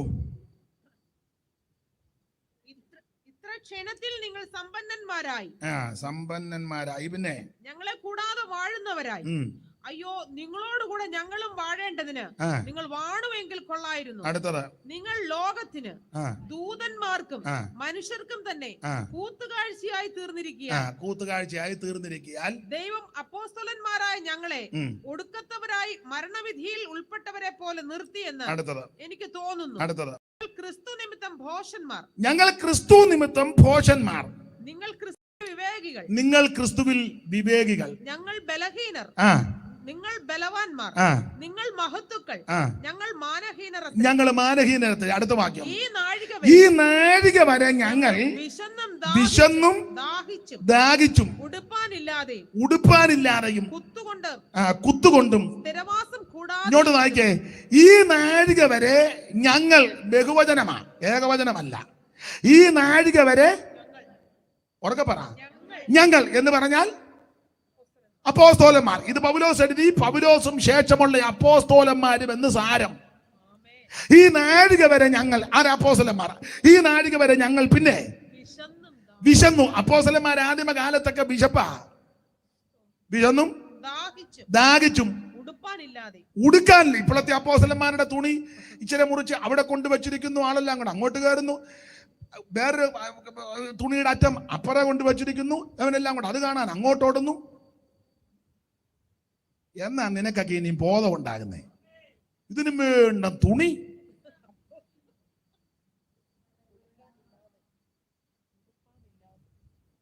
ഉടുപ്പാനില്ലാതെ അങ്ങനെ എന്ന് പറഞ്ഞ വസ്ത്രം ധരിക്കാനോ നടന്ന നല്ല നിന്റെ സാരം, ഇട്ടുമാറാൻ വേറെ വസ്ത്രമില്ലെന്നാ അതിന്റെ ആശയം. അന്നേരം ആ പത്രോസിന്റെ തുണിയുടെ അറ്റം അവിടോട്ട് കൊണ്ടുപോയി, അത് പിന്നെ അവിടെ നിന്ന് ഇങ്ങോട്ട് കൊണ്ടുവന്നു. ഈ അടുത്ത സമയത്ത് ഒരാൾ എന്നെ കാണിച്ചു, തോമാസ്ലിഗയുടെ കൈപ്പത്തി ഇവിടെ കണ്ടിരിക്കുന്നെന്ന്. തോമാസ്ലിഗയുടെ എന്തെല്ലാം വിഡ്ഢിത്തങ്ങളാ. ഈ നാഴിക വരെ ഞങ്ങൾ വിശന്നും ദാഹിച്ച് ഉടുപ്പാനില്ലാതെ ഈ കുത്തുകൊണ്ട് പിന്നെ സ്ഥിരവാസം കൂടാതെ ഇരിക്കുന്നു, സ്വന്തം കൈയാൽ വേല ചെയ്ത് അധ്വാനിക്കുന്നു, ശകാരം കേട്ടിട്ട് ആശീർവദിക്കുന്നു, ഉപദ്രവമേറ്റിട്ട് സഹിക്കുന്നു, ദൂഷണം കേട്ടിട്ട് നല്ല വാക്ക് പറയുന്നു. അപ്പൊ 6-ാം നൂറ്റാണ്ടിൽ അപ്പോസ്തലന്മാർക്ക് കിടപ്പാടമില്ല, ഉടുക്കാനില്ല, കടിക്കാനില്ല, കുടിക്കാനില്ല, സ്ഥിരവാസമില്ല. സ്ഥിരവാസം എന്ന് പറഞ്ഞാൽ സ്വന്തമായിട്ട് 10 വീട് ഒന്നുമില്ല. ഇപ്പോഴത്തെ അപ്പോസ്തലന്മാർക്ക് ഉള്ളതൊന്ന് നമ്മൾ കണക്കെടുക്കാതിരിക്കുന്നതാ. പണ്ടൊരാൾ പറഞ്ഞ പോലെ അപ്പോസ്തലൻ എന്ന വാക്കിന്റെ അർത്ഥം അപ്പോൾ സ്ഥലം മേടിച്ച് പുള്ളി പുനലൂരിന്റെ അപ്പോസ്തലൻ മിണ്ടുന്നില്ല. എവിടൊക്കെയാണ് അപ്പോസ്തലന് തന്നെ ഇപ്പൊ വലിയ തിട്ടം ഇല്ല. അപ്പോൾ പുള്ളി സ്ഥലം മേടിച്ച് അങ്ങനെ പുനലൂരിന്റെ അപ്പോൾ സ്ഥലമായി. സ്തോത്രം. 6-ാം നൂറ്റാണ്ടിലെ അപ്പോസ്തലന്മാർക്ക് യാതൊന്നും ഇല്ലായിരുന്നെന്നുള്ളത് അവിടെ എഴുതിയിരിക്കുന്നത്. മാത്രമാണോ അവരുടെ ബുദ്ധിമുട്ട് എന്തെല്ലാ? കൊരിന്ത്യർക്ക് എഴുതിയ 2-ാം ലേഖനം 11-ാം അധ്യായത്തിന്റെ 23 മുതൽ സ്പീഡിൽ വായിച്ചോ, സമയമില്ലാത്തത് കൊണ്ട് ഓടിച്ചു വായത്. കൊരിന്ത്യർക്ക് എഴുതിയ 2-ാം ലേഖനം 11-ാം അധ്യായത്തിന്റെ 23 മുതൽ താഴോട്ട് ഓടിച്ച്. ക്രിസ്തുവിന്റെ ശുശ്രൂഷക്കാരോ, ഞാൻ ബുദ്ധിഭ്രമമായി സംസാരിക്കുന്നു. ഞാൻ ഏറ്റവും അധികം അധ്വാനിച്ചു, പിന്നെ അധികം പ്രാവശ്യം തടവിലായി, അനവധി അടികൊണ്ടും പലപ്പോഴും പ്രാണഭയത്തിലായി. പണ്ട് അപ്പോസ്തലന്മാർ അടി മേടിക്കുക, ഇപ്പോഴത്തെ അപ്പോസ്തലന്മാർ തിരിച്ചടിക്കുക. നീ അപ്പോസ്തലൻ അടിക്കാൻ മേലെ അപ്പോസ്തലന്റെ ഗുണ്ട വിട്ട് ഒരുമാതിരിപ്പെട്ട അപ്പോസ്തലൻ ഗുണ്ടകളുണ്ട്. ചെല്ലി പറയല്ലേ, പാസ്റ്റോട് കയറി നിങ്ങൾ ഒന്നും കളിക്കരുത് കേട്ടോ, പാസ്റ്റർക്ക് പറയാൻ എല്ലാ പാഷന്മാരെയും പോലല്ല പുള്ളിയുടെ കൈവശം ഇഷ്ടം പോലെ ഗുണ്ടയുണ്ട്. തന്നെയല്ല കൊട്ടേഷൻ ടീമുമായിട്ട് പുള്ളിക്ക് നല്ല അഭേദ്യമായ ബന്ധമാണ്. അതുകൊണ്ട് നീ നേരത്തെ ഇരുന്ന പാസ്റ്റർമാരെ കയറി ഞോണ്ടിയ പോലെ പുള്ളിയെ കയറി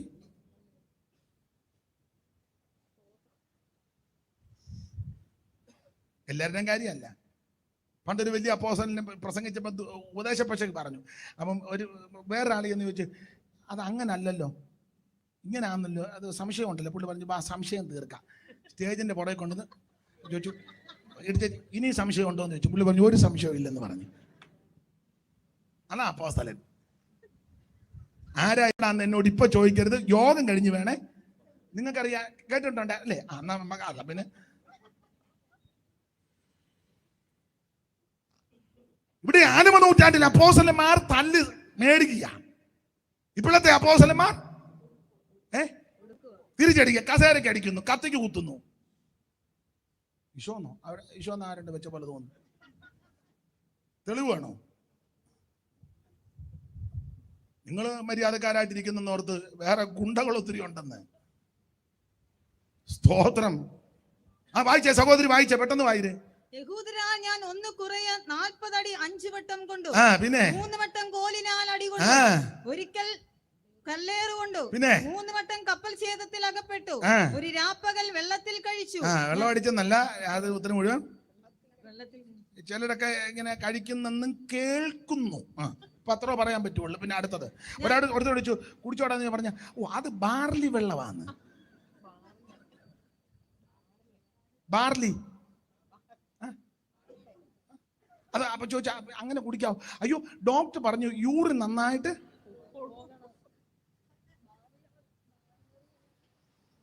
സ്ഥലം പറയുന്നില്ല. പണ്ടൊരു തമ്പി പറഞ്ഞ 2 അടിച്ചു വെച്ചാന്ന് ആരാന്ന് എനിക്ക് ഒരു ഉഷാറുണ്ടെന്ന്.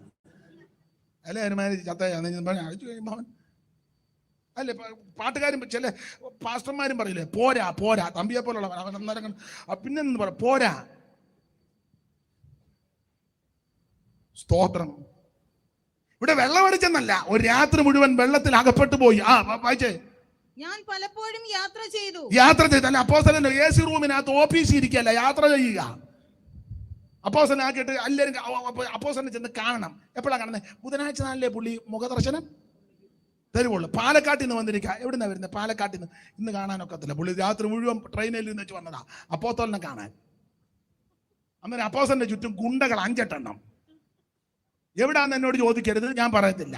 പിന്നെ നിർബന്ധമാണെങ്കിൽ പൊതുയോഗം കഴിഞ്ഞ് ഞാൻ പറയാം. ഇതാണ് അപ്പോസ്തലൻ. സഭയുടെ ഒരു ശുശ്രൂഷകൻ പാലക്കാട്ടിൽ നിന്നോ കാസർഗോഡിൽ നിന്നോ വന്നിരിക്കുക. രാവിലെ 10 മണിക്ക് ഇവിടെ വരണേ, തലേന്ന് അവിടുന്ന് യാത്ര. ഇവിടെ വന്നപ്പോ അപ്പോസ്തലന്റെ ശിങ്കിടികൾ കുറെ എണ്ണം വാതൊക്കെ നിപ്പുണ്ട്. ശിങ്കിടി തീർത്ത മന്തി. അവൻ ഗുണപ്പെട്ടവൻ പോലുമല്ല.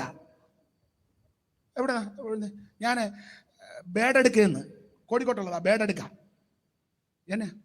എനിക്ക് അപ്പോസ്തലനെ കാണാൻ ഇന്ന് മുഖദർശനം ഇല്ല. നിങ്ങളിപ്പോൾ ചിന്തിക്കുക, പാസ്റ്റർ ആരുടെ കാര്യമാണ്? എനിക്ക് പറയുന്നവരുടെ കാര്യമൊക്കെ തിട്ടമുണ്ട്, നിങ്ങളോട് പറയേണ്ട കാര്യമൊന്നുമില്ല. ബുദ്ധിയുണ്ട്, നിങ്ങൾ ചിന്തിച്ചു ആരുടെ കാര്യമാണ്. അപ്പോസ്തലിക ശുശ്രൂഷ രാത്രി മുഴുവൻ ഉറക്കെ വളക്കുക. പിന്നെ യാത്ര. വായിച്ചേ. നദികളിലെ ആപത്ത്, കള്ളന്മാരാലുള്ള ആപത്ത്, ജാതികളാലുള്ള ആപത്ത്, പട്ടണത്തിലെ ആപത്ത്, കാട്ടിലെ ആപത്ത്, കടലിലെ ആപത്ത്, കള്ള സഹോദരന്മാരാലുള്ള ആപത്ത്, അധ്വാനം പ്രയാസം, പലവട്ടം ഉറക്കളപ്പ്. ഇന്നത്തെ അപ്പോസ്തലന്മാര് ഉറക്കളക്കിയാലല്ലോ. അസുഖമുള്ളവരുണ്ട്, അവരുടെ കാര്യമല്ലേ പറഞ്ഞത്. ശാരീരികമായിട്ട് വളരെ ബുദ്ധിമുട്ടുള്ളവരുണ്ട്, അവരുടെ. ചിലവന് പാസ്റ്ററെ 10 മണി കഴിഞ്ഞാൽ പിന്നെ ഫോൺ എടുക്കുകയല്ല, പ്രാർത്ഥനയ്ക്ക് വിളിച്ച.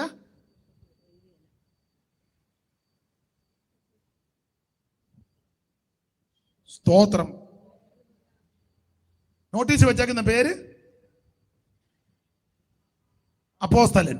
വായിച്ചോ. എന്തിനാ വെറുതെ പിന്നെ പ്രശ്നം ഉണ്ടാക്കുന്നത്? പൈതാഹം, പലവട്ടം പട്ടിണി, ശീതം, നഗ്നത എന്നീ അസാധാരണ സംഗതികൾ ഭവിച്ചത് കൂടാതെ, ഇതൊക്കെ ഭവിച്ചത് കൂടാതെ എനിക്ക് ദിവസേന സർവ്വസഭകളെയും കുറിച്ചുള്ള ചിന്താഭാരം എന്ന തിരക്കും ഉണ്ട്. പിന്നെ ബലഹീനനായിട്ട് ഞാൻ ബലഹീനനാകാം. അപ്പൊ ശ്രദ്ധിക്കുക, ആദിമ നൂറ്റാണ്ടിലെ അപ്പോസ്തലന്മാർക്ക് കിടപ്പാടമില്ല, ഇരിക്കാനും എടുക്കാനും ഒന്നില്ല, ഒരു കൊരണ്ടി പോലും ഇല്ല. ഈ നാടുകൾ ഞങ്ങൾ കുത്തുകൊണ്ട് സ്ഥിരവാസം കൂടാന. അന്നേരം കുറെ ആൾക്കാർ പറയാം അന്ത്യോക്യ സിംഹാസനം ഉണ്ടായിരുന്നു. എടാ, കൊരണ്ടി പോലും ഇല്ലായിരുന്നു. അന്നേരം പറഞ്ഞു അന്ത്യോക്യല്ല, ഇല്ല അപ്പറയാന്ന് പറഞ്ഞു. അവര് തമ്മിൽ കിടന്ന് ഉടക്കാം. ഒരു സ്റ്റൂള് പോലും അപ്പോസ്തലന്മാർക്കില്ലായിരുന്നു. അന്നേരം ഇവിടുത്തെ ആൾക്കാർ പറയാം പുള്ളി വന്ന് 7:30 പള്ളി പണിതെന്ന്. ഉടുതുണിക്ക് മറുതുണി പോലും തോമ വന്നില്ലെന്നുള്ളത് പരമാർത്ഥം. അഥവാ വേറെ തോമ വന്നാൽ തന്നെ എന്നെ എല്ലാവർക്കും ഒരു അരുതാഴിയ പോലെ ഞാനിപ്പോ അങ്ങ് പോകും. ദൈവത്തിന് മഹത്വം ഉണ്ടാകട്ടെ. എന്നാൽ ഈ തെസലോനിക്കയിലെ വിശ്വാസികൾ വേർപാട് പാലിച്ചവരാ. ഇവർ നേരത്തെ സേവിച്ച് ആരാധിച്ച് അനുഷ്ഠിച്ച് അവ പിന്തുടർന്ന മാമൂലുകളും പിന്തുടർച്ചകളും പാരമ്പര്യങ്ങൾ വിട്ടു.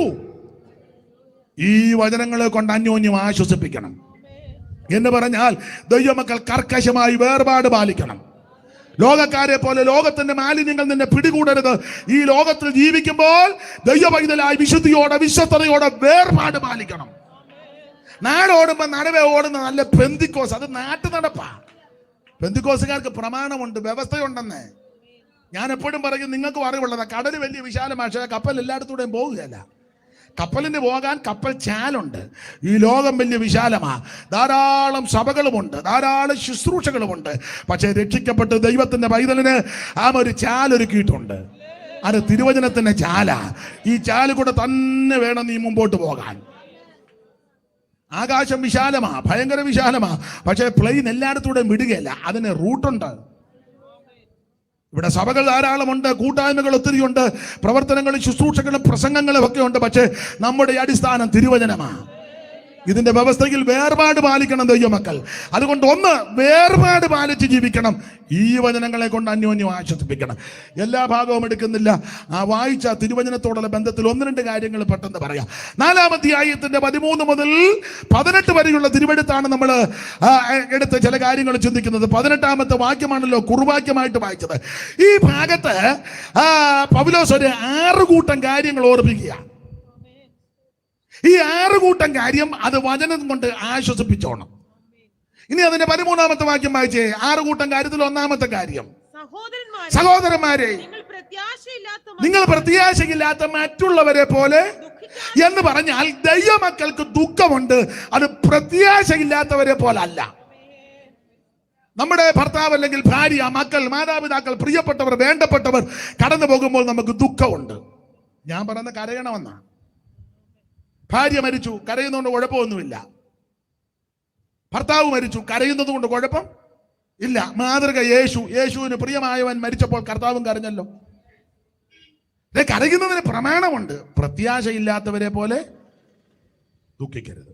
യേശു കണ്ണുനീർ പൊഴിച്ചല്ലോ. സ്തോത്രം. ചില പാസ്റ്റർമാർ, ഞാൻ എന്നെ കൂടെ പ്രതിയാക്കാം, ചില പാസ്റ്റർമാർ പറയാ കരയരുത്. പണ്ടൊരു യൗവനക്കാരൻ മരിച്ചു, ഭാര്യ കരയുക. അപ്പൊ മെയിൻ പാസ്റ്റർ വന്നിട്ട് പറഞ്ഞു, മോളി കരയരുത്. ഞാൻ പറഞ്ഞ ഇങ്ങേരങ്ങ് കര, അവര് കരയണ്ടേ? നല്ല യൗവനത്തിൽ മരിച്ചത്, അവർക്ക് സങ്കടമുണ്ട്, അവര് കരയണം. പിന്നെ മോളിയോട് കാര്യം പറയാം, കരയുന്നതിന് പ്രമാണമുണ്ട്. പ്രത്യാശയില്ലാത്തവരെ പോലെ ദുഃഖിക്കരുത്. നമുക്കൊരു പ്രത്യാശയുണ്ട്.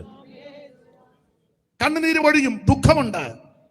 ക്ഷണത്തിലുള്ള വേർപാട് എല്ലാവർക്കും ദുഃഖമുള്ളവാക്കും. പക്ഷേ പറഞ്ഞതിന്റെ ആശയം, ആ ശുശ്രൂഷയ്ക്ക് ആക്ഷേപം വരുന്ന രീതിയിൽ ആലമുറ നിലവിളി ഉണ്ടാക്കരുത്. നമ്മുടെ പ്രത്യാശ എന്നേക്കുമായി നഷ്ടപ്പെടുകയല്ല, നമുക്കിനി കാണാമെന്നുള്ളൊരു പ്രത്യാശയുണ്ട്. ഇവിടെ നമ്മളെ പിരിഞ്ഞു മുന്നബികം ഗമിച്ച ബിജൂതരെ, ഇവിടെ നമ്മളെ പിരിഞ്ഞു മുന്നബികം ഗമിച്ച ബിജൂതരെ, വിവിധ വേളയിൽ മരിച്ചു മൺമറഞ്ഞകന്നു പോയ വിജോസ്തരെ, വിവിധ വേളയിൽ മരിച്ചു മൺമറഞ്ഞ അരുണ തുല്യമദ്യുതി വിളങ്ങിടും പല പല പ്രിയമുഖങ്ങളെ, അരുണ തുല്യമദ്യുതി വിളങ്ങിടും പല പല പ്രിയമുഖങ്ങളെ, കാണും ഞാനൻ മോക്ഷപുരേ ആദൻ ചാരേ യാലേമ്പുരേ അമ്മ കാണും.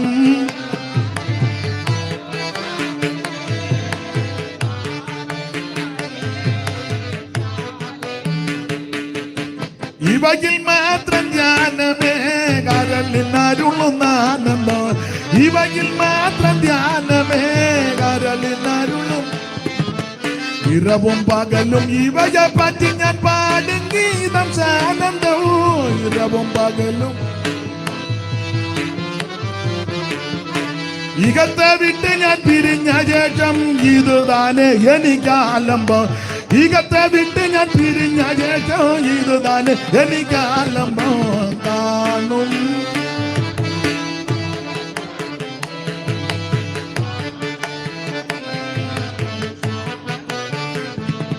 അപ്പൊ ശ്രദ്ധിക്കുക, 6 കാര്യം അവിടെ പൗലോസ് ഓർപ്പിക്കുക. ഈ 6 കാര്യം വചനപ്രകാരം അന്യോന്യം ആശ്വസിപ്പിക്കണം. 1, ദൈവമക്കളോട് പറയട്ടെ, പ്രത്യാശയില്ലാത്ത മറ്റുള്ളവരെ പോലെ ദുഃഖിക്കരുത്. നമുക്ക് ദുഃഖമുണ്ട്, പക്ഷേ അവൻ ശ്രേഷ്ഠമേറിയ പ്രത്യാശയുണ്ട്. നമ്മുടെ പ്രത്യാശയ്ക്ക് കൊടുത്തിട്ട് പ്രയോഗം ഇങ്ങനെ, ജീവനുള്ള പ്രത്യാശ. സ്തോത്രം, സ്തോത്രം, സ്തോത്രം. വേറൊരു ഭാഗത്ത് പൗലോസ് പറയുക, ഭാഗ്യകരമായ പ്രത്യാശ. ഈ പ്രത്യാശ രക്ഷിക്കപ്പെട്ട് സ്നാനപ്പെട്ട് വേർപാട് പാലിച്ച് വിശ്വസ്തയോടെ ദൈവത്തെ സേവിക്കുന്ന ദൈവമക്കൾക്ക് മാത്രമേ ഉള്ളൂ. വേറെ ഒരു ഗ്രൂപ്പിനും ഈ പ്രത്യാശയില്ല. നമ്മുടെ പ്രത്യാശ ഭാഗ്യകരമായ പ്രത്യാശയാണ്. അപ്പൊ പ്രത്യാശയില്ലാത്ത മറ്റുള്ളവരെ പോലെ ദുഃഖിക്കാതിരിക്കേണ്ട. അപ്പൊ പ്രത്യാശ ഉള്ളവർക്ക് ദുഃഖമുണ്ട്. അത് വളരെ പരിജ്ഞാനത്തോടെ. നിങ്ങൾക്ക് തിരുവചനം നന്നായിട്ട് അറിയാം, അതുകൊണ്ട് ഞാൻ സൂചന തന്നങ്ങ് പോകാം. ഭക്തനായ ഇസ്രായേലിന്റെ മധുരഗായകനായ ദാവീദിന്റെ ജീവിതത്തിൽ തന്റെ തലമുറകൾ പലരും മരിച്ചു. ബേർശേബയിൽ നിന്ന് ജനിച്ച കുഞ്ഞ് മരിച്ചു. പ്രത്യാശ ഉള്ളവരെ പോലെ ദുഃഖിക്കണം, ഇല്ലാത്തവരെ പോലെ ദുഃഖിക്കാതിരിക്കേണ്ടതിന്. അതാ ദാവീദിനെ ബേർശേബയിൽ നിന്ന് ജനിച്ച കുഞ്ഞ് മരിച്ചു. കുഞ്ഞിനെ ദീനം കലശമായപ്പോൾ ദാവീദ് പ്രാർത്ഥിച്ചു, ഉപവസിച്ചു. പക്ഷേ ദൈവം കുഞ്ഞിനെ അങ്ങ് ചേർത്തു. കുഞ്ഞു മരിച്ചെന്ന് ഭൃത്യന്മാർ പറഞ്ഞപ്പോൾ പെട്ടെന്ന് പുള്ളി എഴുന്നേറ്റ് കുളിച്ച് വസ്ത്രമെല്ലാം മാറി ഭക്ഷണമെല്ലാം കഴിച്ച് ബലപ്പെട്ട്. അപ്പോൾ ഭൃത്യന്മാർ പറഞ്ഞു, കൊച്ചു ദീനമായി കിടന്നപ്പോൾ ഭയങ്കര കണ്ണുനീരും പ്രാർത്ഥന. ഇപ്പം എൻ്റെ കുളിയെല്ലാം കഴിഞ്ഞ് ഷേവും ഒക്കെ ചെയ്ത് കുളിയെല്ലാം കഴിഞ്ഞേ. ഇപ്പം നിങ്ങൾ എന്നെ സൂടിനൊക്കെ ഷേവ് ചെയ്തെന്ന് അവിടെ എഴുതിയിട്ടുണ്ട്. ഞാനങ്ങ് പറഞ്ഞെന്ന് ഉള്ളു, കയറി ഉടക്കരുത്. അല്ല, നോട്ടം കണ്ടപ്പോൾ എനിക്ക് ഞാൻ തോന്നുന്നു എന്ന് പറഞ്ഞാൽ എല്ലാം നീറ്റായി ഭക്ഷണമൊക്കെ കഴിച്ച് ബലപ്പെട്ടു. അപ്പോൾ ദാവീദ് പറയുന്ന ഭാഗമൊക്കെ നിങ്ങൾക്കറിയാം. ഇതുപോലെ തന്റെ വേറൊരു മകനെ അബ്ശാലോം, അവൻ മരിച്ചു. അബ്ശാലോം മരിച്ചത് നിങ്ങൾക്കറിയാം. തന്ത്രങ്ങളും കുതന്ത്രങ്ങളും എല്ലാം ഉണ്ടാക്കി അപ്പന്റെ കസേര അടിച്ചു മാറ്റി. കസേര അടിച്ചു മാറ്റുന്ന ഒരു കാലയളവിലാണല്ലോ അല്ലേ? അതുകൊണ്ട് മെയിൻ സഭയിലെ പാസ് വളരെ സൂക്ഷിച്ച് എങ്ങോട്ടേലും പോകുന്നു. ഒരുത്തരെ ഒന്ന് ഏൽപ്പിക്കാനൊക്കത്തില്ല. എന്നോടൊരു ഉപദേശം പറഞ്ഞതാ. ഞാൻ സ്ഥലപ്പേര് പറയുന്നില്ല, പുള്ളിയും ചിലപ്പോൾ ലൈവിൽ കാണും. തട്ടിയെടുത്തവനും ചിലപ്പോൾ ലൈവിൽ കാണും. അതുകൊണ്ട് സ്ഥലപ്പേര് പറഞ്ഞു. പുള്ളി പറഞ്ഞു, ഞാൻ ഇവിടുന്ന് കുമ്പനാട് വരെ പോയിട്ട് തിരിച്ചു വന്നപ്പോൾ സഭ അടിച്ചുകൊണ്ട് മറ്റവൻ പോയെന്ന്. എല്ലാം കൂടെ ഒരു 23 കിലോമീറ്റർ കാണും. 23 കിലോമീറ്റർ പുള്ളിയെ ശുശ്രൂഷ ഏൽപ്പിച്ചേച്ച് പുള്ളി കുമ്പനാട്ട് വരെ പോയി. ഒരു കാര്യത്തിന് പോയതാ. ജോർജ് കുട്ടി ലീഡ് ചെയ്തോളാൻ പറഞ്ഞേച്ചു. പുള്ളി കുമ്പനാട്ട് തിരിച്ചു വന്നപ്പോൾ പുള്ളി ചോദിച്ചു, എന്നെ ഇവിടെ?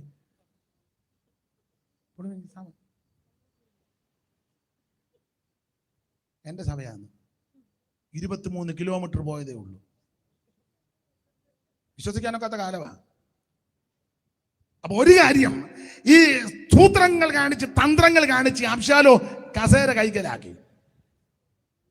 പക്ഷേ ദാവീദിനെ കൊന്നുകളയാൻ പദ്ധതിക്കിട്ട് അവൻ തന്ത്രമെല്ലാം കൂടെ മെനഞ്ഞു വന്ന് അബ്ശാലോമിന്റെ പക്ഷക്കാരുമായിട്ട് യാത്ര ചെയ്ത് ഒടുവിൽ യോവാബിന്റെ പക്ഷക്കാർ ഇവനെ കണ്ട് ഇവനെ ഈ തിങ്ങി നിൽക്കുന്ന കരിവേലകത്തിന്റെ ഇടയിൽ കൂടെ കോവർക്കരുതെ തെളിച്ചിങ്ങനെ ഓടിച്ചപ്പോൾ ഇവന്റെ മുടി കരിവേലകത്തിൽ കുരുങ്ങി. ഇവനെ അടിതൊട്ട് മുടി വരെ ഊനമൊന്നുമില്ലായിരുന്ന ആണ്ടുതോറും മുടി കത്തിരിക്ക് വന്ന. അത് രാജ തൂക്കത്തിന് ശെക്കേലിന്റെ കണക്ക് അവിടെ കൊടുത്തിട്ടുണ്ട്.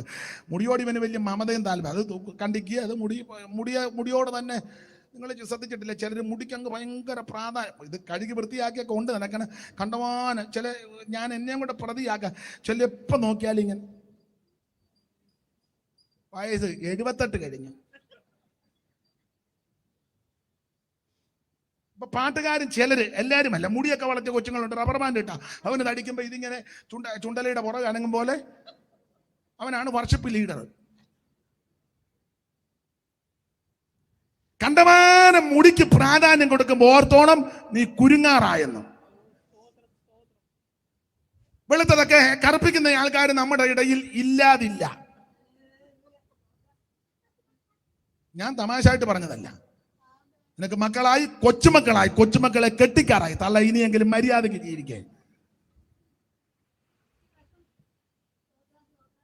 മനസ്സിലായോ? അബ്ശാലോം തിങ്ങി നിൽക്കുന്ന കരിവേലകത്തിന്റെ ഇടയിൽ കൂടെ കോപരത്തിൽ കഴുതയെ തെളിച്ചോടിച്ചു. ഇവന്റെ മുടി കരിവേലകത്തിൽ കുരുങ്ങി. കീഴെയുള്ള കോപരക്കഴുത ഓടിപ്പോയി. ഇവനിങ്ങനെ തൂങ്ങി കിടക്കുക.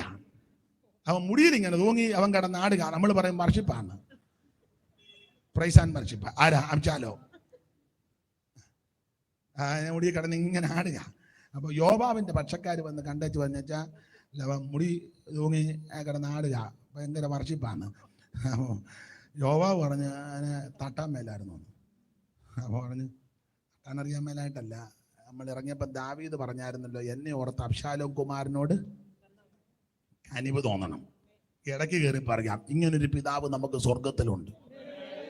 അതുകൊണ്ടാണ് ഞാനും നിങ്ങളും ഇന്ന് രാത്രി ഇവിടെ ആയുസോടിരിക്കുന്നത്. ഒരു വർഷവും കൂടെ നിൽക്കട്ടെ, വെട്ടരുത്, ഫലം ഉണ്ടാകുമെന്ന് അറിയാം. അപ്പൊ ഇതുപോലെ കരുണയുള്ള, ആർദ്രതയുള്ള, അനുകമ്പയുള്ള ഒരു നല്ല പിതാവ് നമുക്ക് സ്വർഗത്തിലുണ്ട്.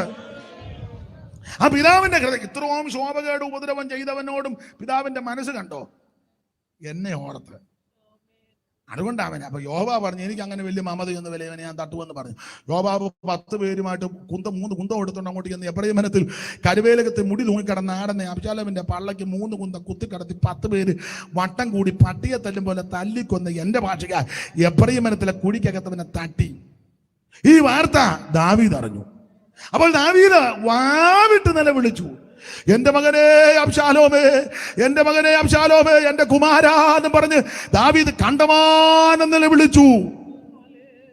ബേർശേബയിൽ നിന്ന് ജനിച്ച കുഞ്ഞ് മരിച്ചിട്ട് അങ്ങനെ നിലവിളിച്ചില്ല. എന്നാൽ അബ്ശാലോം ഇങ്ങനെ മരിച്ചപ്പോൾ ദാവീദ് നിലവിളിച്ച കാരണം പറയാ. എന്റെ ശൈലി പറയുക, ആ വചനത്തിന്റെ കൂട്ടുപിടിച്ച ബേർശേബയിൽ നിന്ന് മരിച്ച കുഞ്ഞ് മരിച്ചപ്പോൾ ദാവീദിനറിയാ, ഞാൻ ഇനി അങ്ങോട്ട് ഞാൻ അവനെ കാണാൻ പോവുക. എന്നാൽ അബ്ശാലോം മരിച്ചപ്പോൾ മനസ്സിലായി, അവൻ പോയിടത്തോട്ട് ഞാൻ പോകത്തുമില്ല, ഞാൻ പോകുന്നിടത്ത് അവൻ വരത്തില്ല. അതുകൊണ്ട് ലാസ്റ്റ് കരച്ചില്ല, തീർത്ത്. അതുകൊണ്ട് മരണ വീട്ടിൽ കണ്ടമാനം നെഞ്ചത്തടിച്ച് നിലവിളിച്ച് പോകക്കേടുണ്ടാക്കി. കൂടെ ഭോഗാലസ്യവും വന്നു, വെള്ളവും കുടഞ്ഞ് ശുശ്രൂഷയ്ക്കും തടസ്സമുണ്ടായി. തങ്കമ്മയാലേക്കും ഓർത്തോണം, അബ്ശാലോം പോയിക്കൊണ്ടിരിക്കുകയാണ്. എന്നാൽ ദുഃഖമുണ്ട്, കണ്ണുനീരുണ്ടെങ്കിലും ശുശ്രൂഷയ്ക്ക് ആക്ഷേപം വരാതെ പ്രത്യാശയോടെ ദുഃഖമുണ്ടെങ്കിലും അത് പ്രത്യാശയോടെ ആ ശുശ്രൂഷയിൽ സഹകരിച്ച് കണ്ണുനീര് ചിലപ്പം പടപെടാൻ ഒടുകുന്നുണ്ടായിരിക്കും ദുഃഖം കൊണ്ട്. എന്നാൽ ആ പ്രത്യാശയോടിരിക്കുന്ന ദൈവവൈദ്യരെ ഓർത്തുകൊള്ളുക. പ്രത്യാശയില്ലാത്തവരെ പോലെ നീ ദുഃഖിക്കരുത്. നമ്മെ വിട്ട് കടന്നുപോയ വിശുദ്ധന്മാര് ആയിട്ട് ഒന്നിച്ചൊരു പന്തി ഭോജനത്തിൽ ഇരിക്കുന്ന സുദിനമുണ്ട്. അതാണ് ഭാഗ്യകരമായ പ്രത്യാശ. ഈ വചനങ്ങളെ കൊണ്ട് അന്യോന്യം ആശ്വസിക്ക്. Price the Lord. ഇനി അടുത്ത വാക്യം വായിച്ചാട്ടെ. പ്രത്യാശയില്ലാത്ത മറ്റുള്ളവരെ പോലെ ദുഃഖിക്കാതിരിക്കേണ്ടതിനോട് ചോദിച്ച് രണ്ട് 6 കാര്യമായി ഇവിടെ പൗലോസ് പറഞ്ഞിരിക്കുന്നത്. 2, നിദ്ര കൊള്ളുന്നവരെ കുറിച്ച് അറിവില്ലാതിരിക്കരുത് ദൈവമക്കൾ എന്ന് പറഞ്ഞാൽ കർത്താവിൽ നിദ്ര പ്രാപിക്കുന്ന വിശുദ്ധന്മാരെ പറ്റി നല്ല അറിവുണ്ടായിരിക്കണം. സ്തോത്രം. അവര് കർത്താവിൽ മരിച്ചിരിക്കുക. സ്തോത്രം. ഉയർപ്പിന്റെ പൊൻപുലരികിൽ നമ്മെ വിട്ട് മൺമറഞ്ഞ അനേകായിരം വിശുദ്ധന്മാർ, കോടി വിശുദ്ധന്മാർ കാഹളത്തിന്റെ ശബ്ദം കേൾക്കുമ്പോൾ തേജസ്സിന്റെ ശരീരം പ്രാപിച്ച് ഉയർത്തു വരും. നിങ്ങളിത് അറിയാതിരിക്കരുത്. ഞാന് സമയത്തെ ചില സമയം കൂടെ എടുത്തോട്ടെ.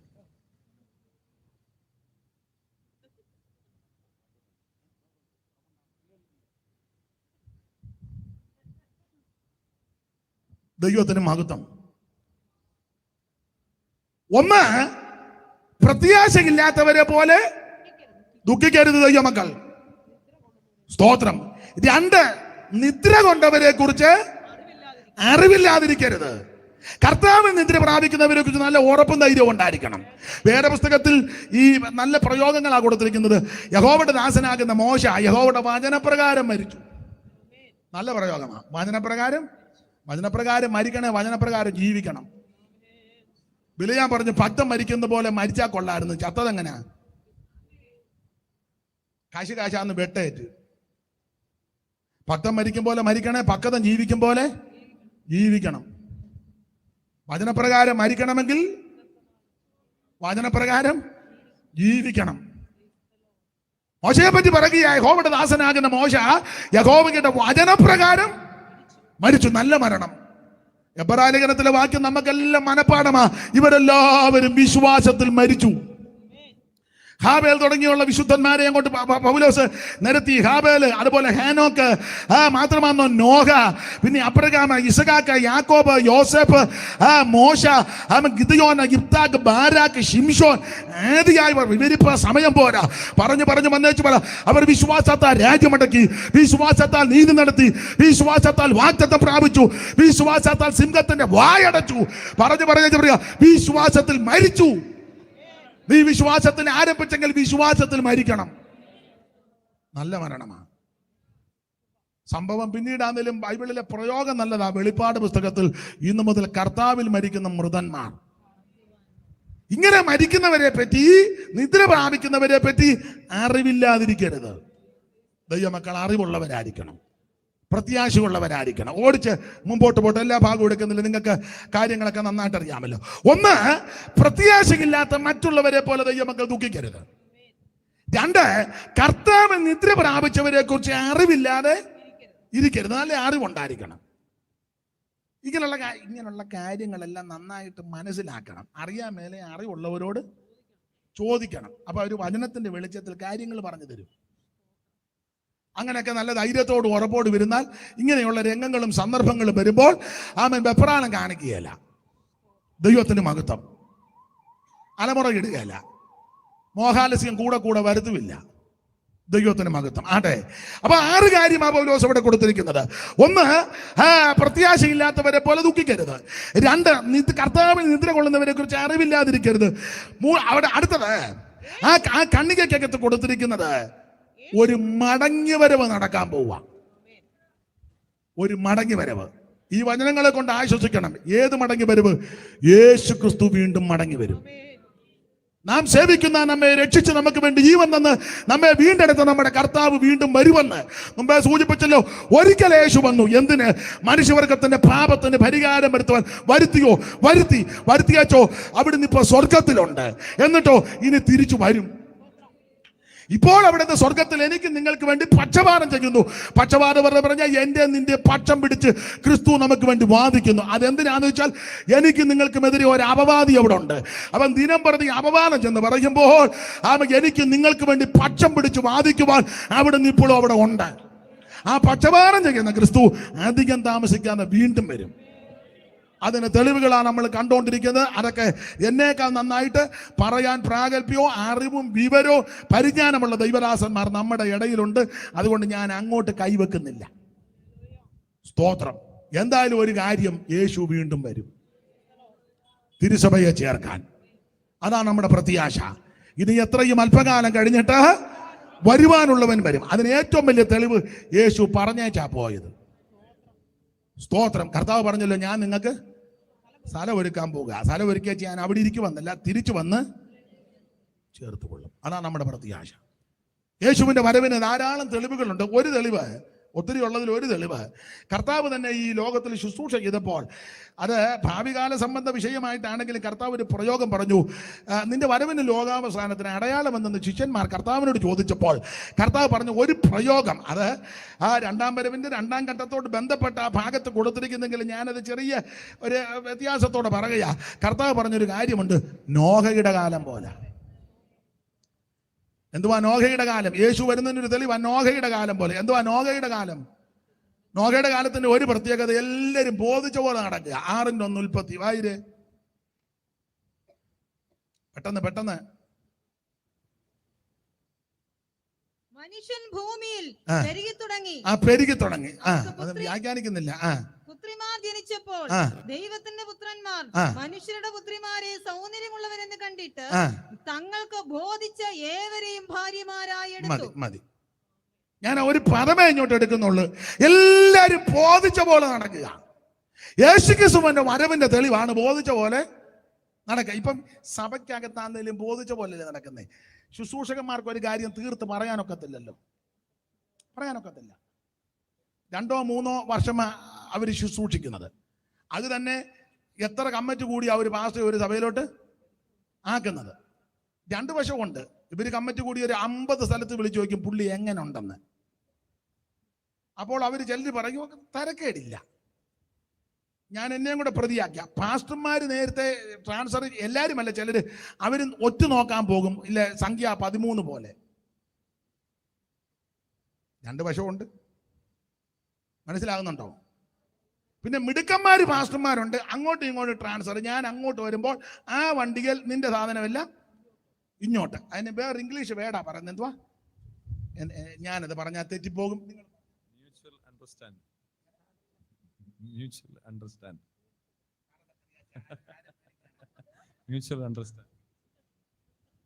വെച്ചുമാറ്റം. അതാണ് എന്റെ ശരി മലയാളം. എനിക്കത് മതി, ഇംഗ്ലീഷ് പറഞ്ഞാൽ ശരിയാകുകയല്ല. വെച്ചുമാറ്റം. സാധാരണക്കാർ ഉപദേശിമാർ ഇപ്പോഴും പൈനിയർ വർക്കും മിഷൻ സ്റ്റേഷനും, മിടുക്കന്മാരല്ല വെച്ചുമാറ്റവും. ഇത് മിക്കവാറും 10 മണി വരെ യോഗം പോകും. സ്തോത്രം. മനസ്സിലാകുന്നുണ്ടോ നിങ്ങൾക്ക്?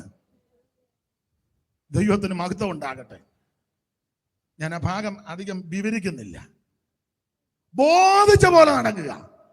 അതുകൊണ്ട് ദൈവദാസന്മാരെ സഭയിൽ ശുശ്രൂഷിക്കുന്ന ആദരണീയ കർത്തൃദാസന്മാരുണ്ട്. അവർക്കൊരു കാര്യം തീർത്ത് പറയാനോ ഉപദേശം പറയാനൊക്കത്തില്ലല്ലോ. സഭയിൽ ഇപ്പം പറയാനൊക്കത്തില്ല. ഭാര്യമാരാണെങ്കിലും പറയും, നിങ്ങൾ ആവശ്യമില്ലാത്ത ഉപദേശം ഒന്നും പറയണ്ട, നിങ്ങൾ 3 കൊല്ലം നമ്മൾ അങ്ങനെയല്ല, നമ്മുടെ പാടേ ഗതി. കൊച്ചുങ്ങൾ സ്കൂളിൽ പഠിക്കുക, നിങ്ങൾ അതും ഇതെല്ലാം അന്തും ബന്ധുവെല്ലാം വിളിച്ച് പറഞ്ഞ അവസാനം ട്രാൻസ്ഫർ എങ്ങാനും കിട്ടി, എങ്ങാനും ആര്യങ്കാവിനാന്നേ ഞാൻ വരികയല്ല, നിങ്ങൾ തന്നെ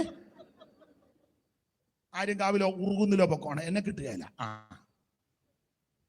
അതോടത്ത് ഭാര്യം പറയും, അവളില്ലാതെ ആര്യങ്കാവിലോട്ട് പോയിട്ടും ആൾക്കാർ ചോദിക്കല്ലേ മേരിക്കുട്ടി എന്ത് ചെയ്യുന്നു? എന്നിട്ട് മേരിക്കുട്ടി ഇളമ്പലാന്ന് പറഞ്ഞ മനസ്സിലാകുന്നുണ്ടോ? അത് പേടിച്ചപ്പോ ഉപദേശം പറയത്തില്ല. അല്ല, ചില സഭയിൽ ഉപദേശം പറയാനൊക്കെ ഉടനെ സെക്രട്ടറി അങ്ങ് എഴുന്നേക്കും. ഇവൻ 2 പേരായി ഒരു നോട്ട് ബുക്കുമായിട്ട് വന്നിങ്ങനെ സെക്രട്ടറി കളിച്ചിരിക്കുക. എല്ലാ സെക്രട്ടറിയുടെയും കാര്യമല്ല. മര്യാദയുള്ള മാന്യന്മാരാകുന്ന സെക്രട്ടറിമാരുണ്ട്, അവരെ ദൈവം അനുഗ്രഹിക്കട്ടെ. ഉടക്കന്മാരും സഭയ്ക്കകത്ത് ഉണ്ട്. കമ്മിറ്റി അഭിഷേകം പോലും പ്രാപിക്കാത്തവനാ കമ്മിറ്റിയില്ല. ഇവന്റെ ഉപ്പാപ്പൻ കയറ്റിയതാ ഇവനെ കമ്മിറ്റി. നിന്റെ കുന്തം, ഇപ്പൊ കുന്തമൊന്നും പറയാൻ മേലാത്തൊരു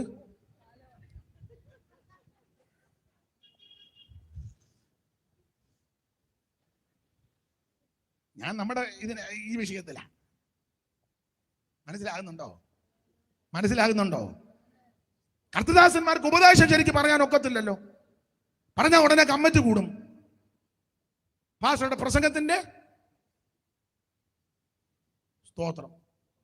അത് ഈ ഉപദേശം പറയാത്തത് കൊണ്ട്, കർക്കശമായി ഉപദേശിക്കാത്തത് കൊണ്ടും.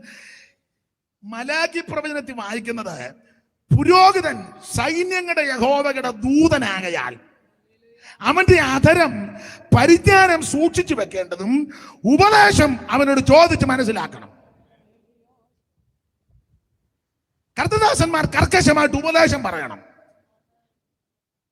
പ്രധാനപ്പെട്ട സഭകളിൽ ഞാൻ പറയാനുണ്ട്, നന്നായിട്ട് ഉപദേശം അറിയാവുന്ന ദൈവദാസന്മാരുണ്ട്, പക്ഷെ മിണ്ടാൻ ഒക്കത്തില്ല. പണ്ട് നമ്മളൊരു പഴഞ്ചൊല്ല് പറയും, കുറുക്കൻ രാജാവാ പക്ഷെ വെളിയിലിറങ്ങാൻ മേല.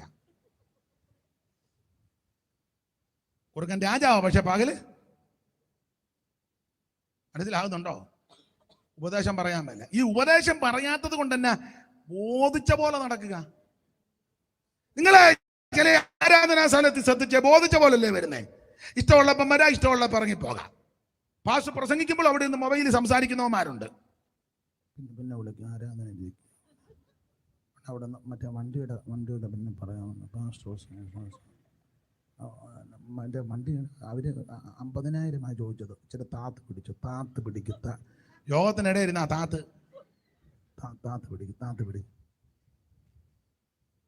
ഇനി കോവിഡ് അല്ല വരേണ്ടത്, വേറെ വല്ല കോടാലിയും വന്ന് നിന്നെയല്ല. ഈ കാര്യം ഉപദേശം എന്ന് പറയട്ടെ, അന്നേരം ട്രാൻസ്ഫർ ആകും. ചർച്ചക്കോട് ആന്നെ മുളക്കൊടിയിലോട്ട് കംപ്ലൈന്റ് ചെയ്യും. IPC ആന്നെ കുമ്പനാട്ടോട്ട് കംപ്ലൈന്റ്. AG ആന്നെ പിന്നെ ദൂരെ പോകണ്ട, അങ്ങോട്ട് കയറിയാൽ മതി. അതുകൊണ്ട് ഉപദേശമാരി ഇപ്പൊ ശരിക്കും ഉപദേശം സ്തോത്രം നന്നായിട്ട് ഉപദേശിക്കണം. ഉപദേശിക്കാത്തത് കൊണ്ട് ആ ജനമെല്ലാം ബോധിച്ച പോലെ ആരാധന. നിങ്ങൾ ശ്രദ്ധിച്ച, ഇഷ്ടമുള്ള വസ്ത്രം ധരിക്കാം, ഒരു വിഷയവുമില്ലല്ലോ. കടുംകളറാന്നേ കടുംകളർ, വെള്ളയാന്നേ വെള്ള, ചുമലയാന്നേ ചുമല, നീലയാന്നേ നീല, ഇഷ്ടമുള്ളത്. പാസ്റ്റർമാരും പറയും എന്താണ് വന്നാ മതി. ഇപ്പൊ പെണ്ണുങ്ങളെ കണ്ടില്ലേ, തലയെ തുണി ഇടണമെങ്കിൽ ഇടാം, വേണ്ടെങ്കിൽ അല്ലേ, അമ്മാമയ്ക്ക് തലയെ തുണി ഇടണമെങ്കിൽ ഇടാ, ഇല്ലെങ്കിൽ ആസ് യു ലൈക്ക്. ഒരു ഇംഗ്ലീഷും കൂടി ഇരിക്കട്ടെ, തെറ്റിയോ പറ, തെറ്റിയോ?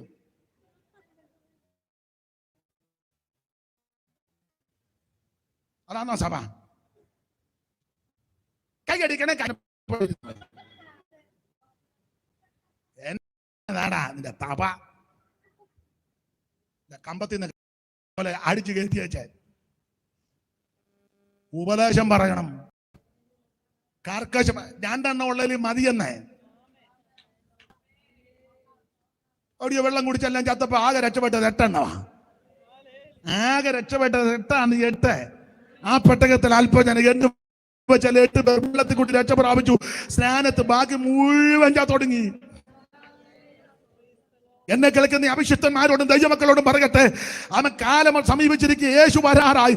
ഇനി ഉഴപ്പി സംസാരിക്കരുത്, കാര്യങ്ങൾ തീർത്ത് പറയണം. നിന്റെ പിള്ളേരുടെ അത് ദൈവം നടത്തിക്കോളും, പെമ്പിളയുടെ കാര്യം ദൈവം നടത്തിക്കോളും, നിന്റെ കാര്യം ദൈവം നടത്തിക്കോളും. വിളിച്ചത് ദൈവമാണെങ്കിൽ നിന്നെ പുലർത്താൻ ദൈവം വിശ്വസ്തനാ. ചിലപ്പോൾ സെക്രട്ടറിയും ട്രഷറും കൂടെ കമ്മിറ്റി കൂടി വെച്ച് പറയും, ഈ പ്രാവശ്യം നമുക്ക് സാലറിയും കൊടുക്കണ്ട, ദേശാംശം കൊടുക്കണ്ട, പോടാ നിന്റെ കൂലറി. പാവം പിടിച്ച ദൈവദാസന്മാർക്ക് നിന്റെ കൂലറിയും കൊടുത്തയച്ചാൽ അവരെ ഇട്ട് കുഴയ്ക്കുക, ഉപദേശവും പറയാനൊക്കത്തില്ല. അതുകൊണ്ട് തന്നെ ജനമെല്ലാം ബോധിച്ച പോലെ നടക്കുക. ബോധിച്ച പോലെ കല്യാണം, പെന്തിക്കോസുകാരുടെ കല്യാണം ബോധിച്ച പോലെ ഒക്കത്തില്ല. പാസ്റ്റർമാരെ പറഞ്ഞ എടുത്ത് പെരുക്കും. നീ വരണം. പിന്നെ അങ്ങനെയുള്ള കേസുകളിലൊക്കെ എന്നെ വിളിച്ചാൽ മതി. ഞാൻ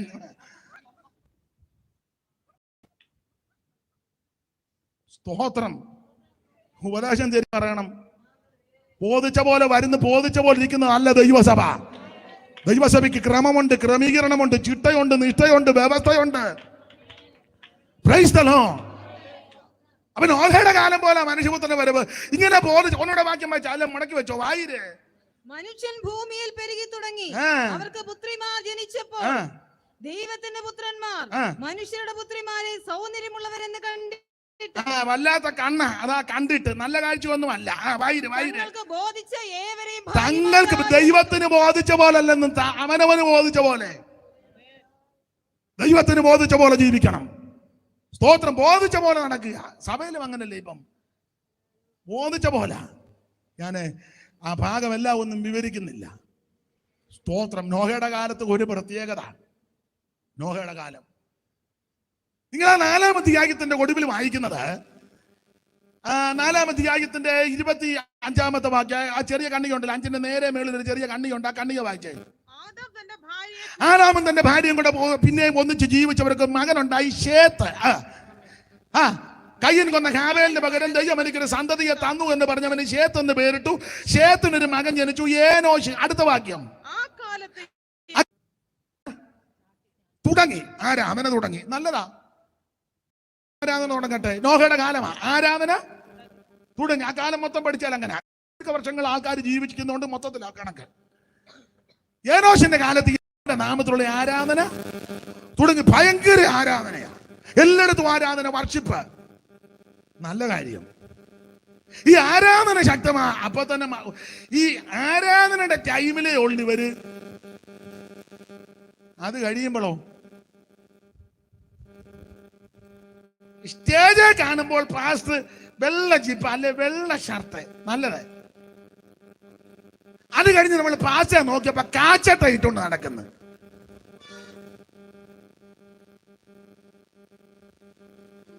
മനസ്സിലാകുന്നില്ല.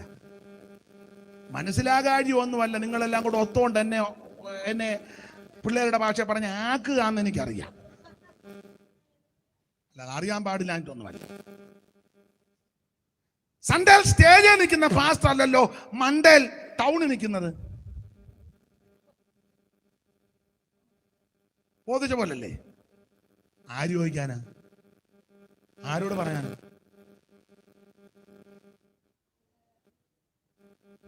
വസ്ത്രം മാത്രം. സ്തോത്രം. ഞാൻ ഉദാഹരണം അങ്ങ് പറഞ്ഞു. ആരാധന തുടങ്ങി, ഭയങ്കര ആരാധന, ഭയങ്കര കൂട്ടായ്മ, യോഗം, നല്ലത്. ബോർഡും ഒക്കെ എഴുതി praise and worship, power conference, അപ്പുറം ഫയർ മീറ്റിംഗ്, പിന്നെ അപ്പോഴേ അഗ്നിമഴ, അതിനപ്പുറം തീമഴ,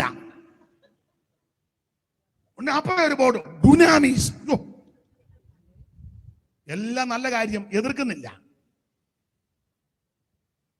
പക്ഷെ ഇത് കഴിയുമ്പോൾ ബോധിച്ച പോലെ നടക്കുക, ബോധിച്ച പോലെ നടക്കുന്നു. അതുകൊണ്ട് ഒരുത്തൻ 2 ഭാര്യയായിട്ട് നടക്കുന്നു. 4-ാം അധ്യായത്തിന്റെ 19 വായിച്ചേ, പെട്ടെന്ന് വായിക്കേ. ലാമെക്ക് 2 ഭാര്യമാരെ എടുത്തു. മതി, എന്തിനാ ഒത്തിരി എടുക്കുന്നത്?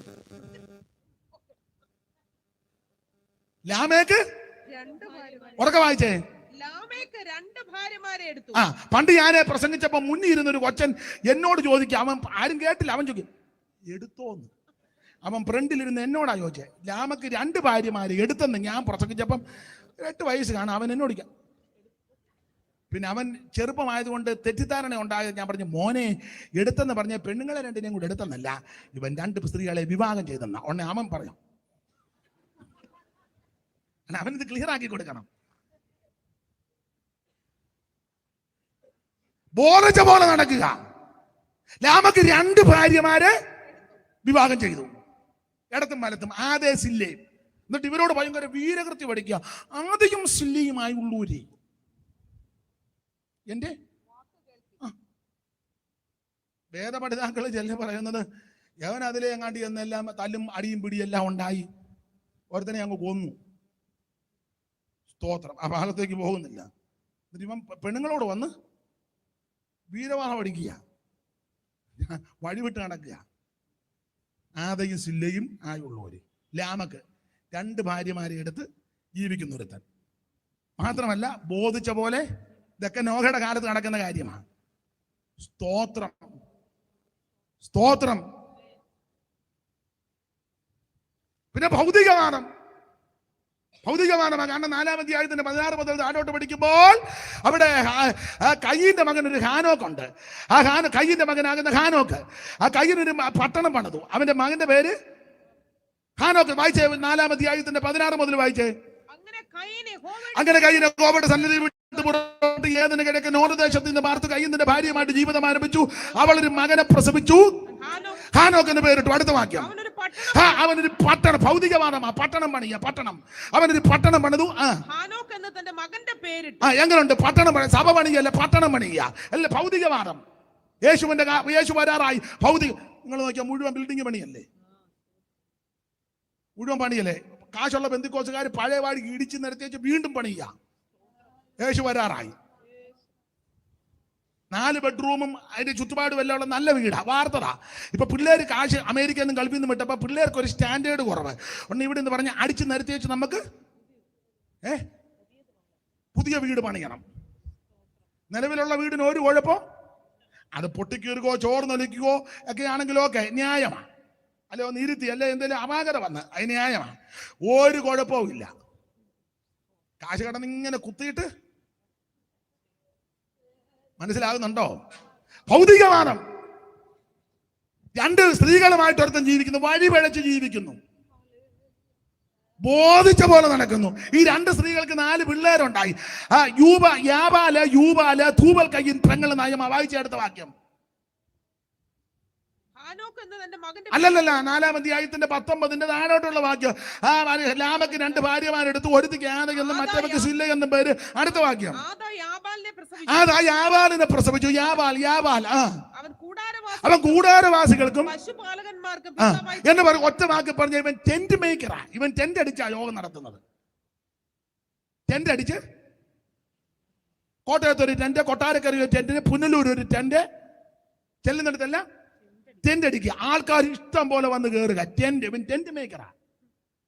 നമുക്കാണെ 60 അടി നീളോ 30 അടി വീതിക്ക് ഒരു പഴയ കോള്, ചാത്തം വിടാത്തൊരു തള്ളയും തോത്രം പറയാത്തൊരു അപ്പനും, ഒരു വശം പൊട്ടി ഒരു തമ്പ് കയറും. നമ്മളിരുന്ന് പാടുക, തീ കത്തിക്കുക, ഈ തള്ള കത്തുകയില്ല, ഇങ്ങേരിട്ട് ഗുണമാകുകയില്ല. അന്നേരം അപ്പുറം അവൻ ടെന്റ് അടിച്ച് ആള് കണ്ടമാനെ ഇളകി ടെന്റ് മേക്കർ. അല്ല, അവൻ കൂടാരവാസികൾക്കും പശുപാലകന്മാർക്കും. ഇവന്റെ ബ്രദർ യൂബാൽ വൈര്, അവന്റെ സഹോദരന് യൂബാൽ എന്ന് എല്ലാം നല്ല ചേർച്ചയുള്ള പേരാ. യാബാൽ, യൂബാൽ. യൂബാൽ, നല്ല പ്രാസം ഒപ്പിച്ച അതിൽ പേരിട്ടത്. ഇപ്പോൾ നിങ്ങൾ കണ്ടില്ലേ, പേരിടുമ്പോ ഓർത്തോണം യേശു വരാറായി. മനസ്സിലാകുന്നുണ്ടോ? ചെല്ലിങ്ങനെ നെറ്റിൽ തപ്പി തപ്പി തപ്പി ഊപ്പാട് വരിക. പ്രഗ്നന്റ് ആയ അന്ന് മുതൽ ഇവൻ പേര് തപ്പുക. ഭാര്യ മാപ്പിളം പെമ്പളം കൊണ്ട് തപ്പി തപ്പി തപ്പി തപ്പി 1 മാസം ആയുള്ളൂ തപ്പുക.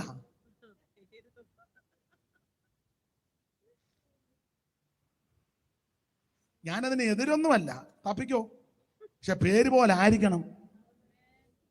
പ്രാർത്ഥിക്കണം, നന്നായിട്ട് പ്രാർത്ഥിക്കണം. യാബാൽ, യൂബാൽ. യൂബാലിന്റെ പ്രത്യേകത, യൂബാൽ അവൻ കിന്നരവും വേണവും ഇൻസ്ട്രുമെന്റ്സ് നന്നായിട്ട് കൈകാര്യം ചെയ്യും. യേശുവിന്റെ വരവിന്റെ ലക്ഷണമാണ്. ഞാൻ സംഗീത ശുശ്രൂഷയ്ക്കെതിരല്ല, ഞാനതിൽ ബഹുമാനിക്കുന്ന ആളാ. എല്ലാ വാദ്യ ഉപകരണങ്ങളും വേണമെന്ന് ശഠിക്കുന്ന ആളാ ഞാൻ. എല്ലാ ഉപകരണങ്ങളും വേണം. പക്ഷേ ചില ഇടങ്ങളിൽ നമ്മൾ ശുശ്രൂഷയ്ക്ക് ആരാധനയ്ക്ക് ചെന്ന് പാട്ട് പാടുമ്പോൾ ശ്രദ്ധിച്ച് ഏത് പാട്ടാന്ന് പോലും നമുക്കറിയത്തില്ല. ഇതെല്ലാം കൂടെ വെച്ചങ്ങോട്ട് അടിച്ച് പെരുക്കി നമ്മളിങ്ങനെ കാത് കൂർപ്പിച്ചിരിക്കണം. ഏത് പാട്ടാ, ഏത് വരിയാ അവര്. അപ്പൊ അതിനിപ്പം പോംവഴി കണ്ടുപിടിച്ചു. പാട്ട് തിട്ടമില്ലാത്തതുകൊണ്ട് ഇപ്പൊ കാണിച്ചു കൊടുക്കുന്നുണ്ട്. എന്നാൽ സംഗീത ശുശ്രൂഷയുടെ വ്യവസ്ഥ പറയാം. സകല വാദ്യ ഉപകരണങ്ങളും പാട്ടിന്റെ കീഴിൽ നിൽക്കണം. പാട്ടിന്റെ കീഴിൽ നിൽക്കണം എന്ന് പറഞ്ഞാൽ പാട്ടിന്റെ വരികളും പദങ്ങളും പ്രധാന പദങ്ങളും, ചില പാട്ടിലൊക്കെ സാഹിത്യമുണ്ടല്ലോ, അത് നന്നായിട്ട് മനസ്സിലാകണം, കേട്ട് ഗ്രഹിക്കണം. ഇത് വാദ്യോപകരണങ്ങളെല്ലാം കൂടെ ഓളിയം അങ്ങോട്ട് കൂട്ടി ആട്ടിച്ച് പെരുക്കി ഏത് പാട്ടാന്ന് പോലും നമുക്ക് അറിയത്തില്ല. പിന്നെ നമുക്ക് പെന്തിക്കോസുകാർക്ക് ഒന്നേ തെറ്റുമില്ല, മറന്നു പോകില്ല, അറിയത്തിലുടനെ ആത്മാവിൽ നിറഞ്ഞു. ഉടനെ മെയിൻ ആള് വന്നപ്പോൾ സാന്നിധ്യമാണ്. അതാണ് അതിന്റെ ക്രമം. വേദപുസ്തകത്തിന്റെ ക്രമം പറയാ. സംഗീതക്കാർ മുമ്പിൽ നടന്നു, വീണക്കാർ പിമ്പി നടന്നു, തപ്പ് കൊട്ടുന്ന കന്യകമാർ ഇന്ന് നേരെ തിരിച്ച. സംഗീതക്കാർ പുറകെ നടക്കുക, വീണക്കാര് ഫ്രണ്ട് നിൽക്കുക, തപ്പ് കൊട്ടുന്ന പെണ്ണുങ്ങൾ കുറച്ചുകൂടെ മുന്നോട്ട്. ഏത് പാട്ടാ ആരാ പാടുന്നെന്ന് പോലും അറിയാൻ മേല. എനിക്ക് പാടാൻ കൃപയൊന്നുമില്ല, എന്റെ സ്വരം നല്ലതല്ലെന്ന് എനിക്ക് നന്നായിട്ടറിയാം, നിങ്ങൾക്ക് ചൊവ്വിനറിയാം. ഇന്നാളൊരു തള്ള എന്നോട് ശിവപാസോട് ചോദിച്ചു, നിങ്ങൾ രണ്ടുകൂടെ കടന്ന് കാറുന്ന എന്തിനാന്ന്? പാടുന്ന നല്ലവര് പറഞ്ഞേ, എന്തിനാ ഈ രണ്ടുപേരുടെ കടന്ന്? അത് ഞങ്ങൾക്കും അറിയാം. പക്ഷേ കാറുക ഞാനും അംഗീകരിക്കുന്നു. പക്ഷെ അതിന്റെ വരി, പദം, പ്രയോഗം അകത്ത് ചിന്തിച്ച് ധ്യാനിച്ച് വേണം പാടാൻ. സ്തോത്രം. ഇപ്പൊ അത് ഏത് പാട്ടാന്ന് പോലും നമുക്ക് അറിയത്തില്ല, കേൾപ്പിക്കുന്നില്ലല്ലോ. അടിച്ച് പേരുക്കി അങ്ങോട്ട് ഓളിവെല്ലാം അങ്ങോട്ട് വെച്ച് മൂപ്പിച്ചടിച്ച് പിള്ളേരുടെ ഭാഷ എന്തുവാന്ന് എന്നോ അയ്യോ കിടന്നങ്ങ അലമ്പ. അതുകൊണ്ട് ചിലര് അതെല്ലാം തീർന്നു കഴിയുമ്പോൾ നമുക്ക് അങ്ങോട്ട് പോകാം. വ്യവസ്ഥയുണ്ടെന്ന്. ഇതെല്ലാം യേശുക്രിസ്തുവിന്റെ വരവിന്റെ മുന്നോടി ലക്ഷണമാണ്. ഞാൻ എൻ്റെ വാക്ക് നിർത്താൻ പോവുക, അധികം പറയുന്നില്ല. ആവശ്യമുള്ളതൊക്കെ ആയെന്ന് എനിക്കും ബോധ്യമുണ്ട്. സ്തോത്രം. 1, പ്രത്യാശയില്ലാത്തവരെ പോലെ ദുഃഖിക്കരുത്. 2, കർത്താവ് നിദ്ര പ്രാപിച്ചവരെ കുറിച്ച് അറിവില്ലാതെ ഇരിക്കരുത്. 3, ഒരു മടങ്ങിവരവ് നടക്കാൻ പോവുക. അത് മറ്റാരുമല്ല, യേശു വീണ്ടും വരും. ഈ വചനങ്ങളെ കൊണ്ട് ആശ്വസിക്കുക. 4, ഒരു ഉയർപ്പ് നടക്കാൻ പോവുക. മുമ്പേ ഓർപ്പിച്ചല്ലോ, ആമേൻ. ഉയർപ്പ് നടക്കാൻ പോകുക. അതിന്റെ ലക്ഷണങ്ങൾ കണ്ട് യേശു വീണ്ടും വരും. കാഹളം അങ്ങോട്ട് ധ്വനിക്കും. ക്രിസ്തുവിൽ മരിച്ച വിശുദ്ധന്മാർ ആദ്യം അങ്ങോട്ട് ഉയർക്കും. അവർക്ക് ആ മുൻഗണന. ഒരു ഉയർപ്പ് നടക്കും. എല്ലാവരും ഉയർക്കത്തില്ല. കാഹളം ധ്വനിക്കുമ്പോൾ കർത്താവിൽ നിന്ന് പ്രാപിച്ച വിശുദ്ധന്മാർ കാഹളം ധ്വനിക്കൽ ഉയർത്തു വരും. അവർ തേജസ്സിന്റെ ശരീരം പ്രാപിക്കും. ഞാൻ വേഗത്തിൽ അങ്ങ് നിർത്താൻ വിവരിക്കുന്നില്ല. ആമേൻ. 5, ഒരു രൂപാന്തരം നടക്കും. അത് ജീവനോടെ രക്ഷിക്കപ്പെട്ട് വെള്ളത്തിൽ മുങ്ങി സ്നാനപ്പെട്ട് പരിശുദ്ധാത്മ നിറവിനെ പ്രാപിച്ച് തിരുമേശ എടുത്ത് കൂട്ടായ്മ ആചരിച്ച് വേർപാടോടും വിശുദ്ധിയോടും വിശ്വസ്തയോടും ദൈവത്തോടും മനുഷ്യരോടും കുറ്റമറ്റ മനസ്സാക്ഷിയോടെ ജീവിക്കുന്ന വിശുദ്ധന്മാർ അവൻ മരിക്കുന്നതിന് മുമ്പ് യേശു വരികയാണെങ്കിൽ ആ നിൽക്കുന്ന നിപ്പിൽ അവർ രൂപാന്തരപ്പെടും. കണ്ണ് വെക്കുന്നതിനിടയില കണ്ണ് വെക്കുന്ന ഒരു വേറെ പഠിതാവ് പറഞ്ഞിരിക്കുന്നത് നിങ്ങൾക്കറിയാം. ഒരു സെക്കൻഡിൽ നൊടി നേരം, ഒരു സെക്കൻഡിനെ 8 പകുത്താൽ അതിന്റെ ഒരു ഭാഗത്തിന് എന്തോ സമയ ദൈർഘ്യം വരും. അതിലും ലോപിച്ച രൂപാന്തരം നടക്കുന്നു. സ്തോത്രം, സ്തോത്രം. സാറ് പാടിയ ഒരു പാട്ടുണ്ട്, മരിച്ചവർ ഉയർത്തു വരും, ജീവനോടിരിക്കുന്നവർക്ക് രൂപാന്തരം. സ്തോത്രം. അത് സാറ് കൊടുത്തിരിക്കുന്നതിന്റെ പ്രയോഗം ഇങ്ങനെ: പുതിഗന്ധം നിറയുമീ, പുതിഗന്ധം നിറയുമീ ദേഹം തകർത്തിടുമേ, മംഗളം മംഗളമായി നീ വാഴും നമ്മളെല്ലാരും മംഗളം. അപ്പൊ ഭൂതിഗന്ധം നിറയുന്ന ഈ ദേഹം അങ്ങ് തകരും. ഭൂതിഗന്ധം എന്ന് പറഞ്ഞാൽ ദുർഗന്ധം. ഈ ശരീരം ദുർഗന്ധം ഉണ്ടാക്കുന്നതാ, ഇല്ലേ? ഇത് ദുർഗന്ധം വരുത്തുന്നതാ. അതുകൊണ്ട് ഞാൻ ദൈവമക്കളോടൊരു കാര്യം പറയാം, ഒത്തിരി വേച്ചുകെട്ട് വന്നും ഈ ദേഹത്ത് കൊടുക്കണ്ട. ശുചിത്വം ഉണ്ടായിരിക്കണം, യോഗ്യമായിട്ടും വൃത്തിയായിട്ടും ഈ ശരീരം കാക്കണം. ഇതിനെ നശിപ്പിക്കരുത്, നശിപ്പിക്കുന്ന യാതൊരു പ്രവർത്തിയിലും ഏർപ്പെടരുത്. ഇത് പവിത്രമായിട്ട് കാക്കണം. പക്ഷേ ആവശ്യമില്ലാത്ത വേച്ചുകെട്ട് ഒന്നും കൊടുക്കരുത്. ഇത് ഭൂതിഗന്ധം വരുത്തുന്ന ശരീരമാണ്. ഭൂതിഗന്ധം പറയുന്ന ദുർഗന്ധം. മരിച്ചേ 2 ദിവസം അടക്കാതെ മോർച്ചറി വെക്കാതെ ചുമ്മാ ഒന്ന് വെച്ചേ, നടപടിയുള്ള കേസല്ല. അപ്പൊ ഇത് ദുർഗന്ധം ഉണ്ടാക്കുന്ന ശരീരമാണ്. ഈ ഭൂതിഗന്ധം ഉണ്ടാക്കുന്ന ശരീരം അങ്ങ് തകരും. എന്നിട്ടോ സാറ് കൊടുത്ത അടുത്ത ലൈനുണ്ട്: പുത്തനാകും ശരീരത്തെ, പുത്തനാകും ശരീരത്തെ ദത്തം ചെയ്യും നായകൻ, ദത്തം ചെയ്യും നായകൻ, മംഗളം മംഗളമായി നീ വാഴും നമ്മളെല്ലാരും മംഗളം മംഗളമായി നീ വാഴും നമ്മളെല്ലാരും മംഗളം. അപ്പോൾ ഈ ദുർഗന്ധമുള്ള ശരീരം മാറി ഒരു പുത്തൻ ശരീരം നമുക്ക് ലഭിക്കും. ഈ വചനങ്ങളെ കൊണ്ട് അന്യോന്യം ആശ്വസിക്കണം. സഹോദരന്മാരെ, മാംസരക്തങ്ങൾ ദൈവരാജ്യം അവകാശമാക്കുകയില്ല. ഈ ദ്രവത്വമുള്ളത് അദ്രവത്വത്തെയും മർത്യമായത് അമർത്യത്വം ധരിക്കണം. ഈ ദ്രവത്വമുള്ളത് അദ്രവത്വത്തെയും മർത്യമായത് അമർത്യത്വം ധരിക്കുമ്പോൾ മരണം നീങ്ങി ജയം വന്നിരിക്കുന്നു എന്നുള്ള വചനം നിവൃത്തിയാകും. ഹേ മരണമേ നിന്റെ ജയം എവിടെ? ഹേ മരണമേ നിന്റെ വിഷമുള്ളവിടെ? മരണത്തിന് വിഷമുള്ള പാപം, പാപത്തിന് ശക്തിയോ ന്യായപരമാണ്. നമ്മുടെ കർത്താവാകുന്ന യേശുക്രിസ്തു മുഖാന്തരം നമുക്ക് ജയം തരുന്ന ദൈവത്തിന് സ്തോത്രം. ഈ വചനങ്ങളെ കൊണ്ട് അന്യോന്യം ആശ്വസിക്കണം. പക്ഷെ ഒരുവൻ മരിച്ചവൻ ഏതുവിധം ശരീരത്തോടെ വരുമെന്നും ജീവിക്കുമെന്ന് ചോദിക്കുന്ന മൂഢാ, നീ ഇവരൊക്കെ സത്തില്ലായെങ്കിൽ തനിയായിരിക്കുന്നു. നീ ഇവരൊക്കെ ഗോതമ്പിന്റെയോ മറ്റു വല്ലതിന്റെയോ മണികളെത്ര ദൈവമോ ഓരോന്നിന് അതതിന്റെ ശരീരം കൊടുക്കുന്നു. സകല മാംസം ഒരുപോലെയുള്ള മാംസമല്ല. പക്ഷികളുടെ മാംസം വേറെ, കന്നുകാലികളുടെ മാംസം വേറെ, മത്സ്യങ്ങളുടെ മാംസം വേറെ, മൃഗങ്ങളുടെ മാംസം വേറെ. ഭൗമ ശരീരമുണ്ട്, സ്വർഗീയ ശരീരമുണ്ട്. ഭൗമ ശരീരങ്ങളുടെ തേജസ് വേറെ, സ്വർഗീയ ശരീരങ്ങളുടെ തേജസ് വേറെ, സൂര്യന്റെ തേജസ് വേറെ, ചന്ദ്രന്റെ തേജസ് വേറെ, നക്ഷത്രങ്ങളുടെ തേജസ് വേറെ. നക്ഷത്രം തേജസ് കൊണ്ട് ഭേദമുണ്ട്. മരിച്ചവരുടെ പുനരുത്ഥാനം ഔവണ്ണം തന്നെ. ഈ വചനങ്ങളെ കൊണ്ട് അന്യോന്യം ആശ്വസിക്കേ. Price the Lord.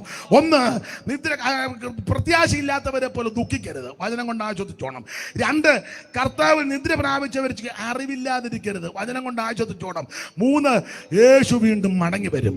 4, ഒരു ഉയർപ്പ് നടക്കാൻ പോവുക. 5, ഒരു രൂപാന്തരം നടക്കാൻ പോവുക. ഈ വചനങ്ങളെ കൊണ്ട് അന്യോന്യം ആശ്വസിക്ക്. 6ാമത്തെ കാര്യം, ഒരു സമാഗമ സമ്മേളനം നടക്കാൻ പോവുക. അത് മറ്റൊന്നുമല്ല, കർത്താവിൽ മരിച്ച വിശുദ്ധന്മാർ ഉയർക്കും. ജീവനോടിരിക്കുന്ന വിശുദ്ധന്മാർക്ക് രൂപാന്തരം. 2 കൂട്ടരും കൂടെ ഒന്നിച്ച് കർത്താവിനെ എതിരേൽക്കും. ഈ വചനങ്ങളെ കൊണ്ട് അന്യോന്യം ആശ്വസിച്ചു കൊള്ളുവീൻ. സങ്കീർത്തനക്കാരന്റെ ഭാഷയ്ക്ക് പറഞ്ഞ ഉഷസ്സിന്റെ കുതിരത്തിൽ നിന്ന് യുവാക്കളായ മഞ്ഞ് പുറപ്പെട്ടു വരുന്നത് പോലെ കോടി കോടി വിശുദ്ധന്മാർ ഉയർത്തു വരികയും ജീവനോടിരിക്കുന്ന കോടിക്കണക്കിന് വിശുദ്ധന്മാർ രൂപാന്തരപ്പെട്ട് രണ്ടു കൂട്ടരും ഒന്നിച്ച് കർത്താവിനെ എതിരേൽക്കും. പൗലോസ് പറയുക, ഈ വചനങ്ങളെ കൊണ്ട് അന്യോന്യം ആശ്വസിപ്പിച്ചു കൊള്ളുവീൻ. നമ്മുടെ പ്രത്യാശ ശ്രേഷ്ഠമേറിയ പ്രത്യാശയാ, ഇത് ഭാഗ്യകരമായ പ്രത്യാശയാ. ഈ വചനങ്ങളെ കൊണ്ട് അന്യോന്യം ആശ്വസിപ്പിച്ചു കൊള്ളുവീൻ.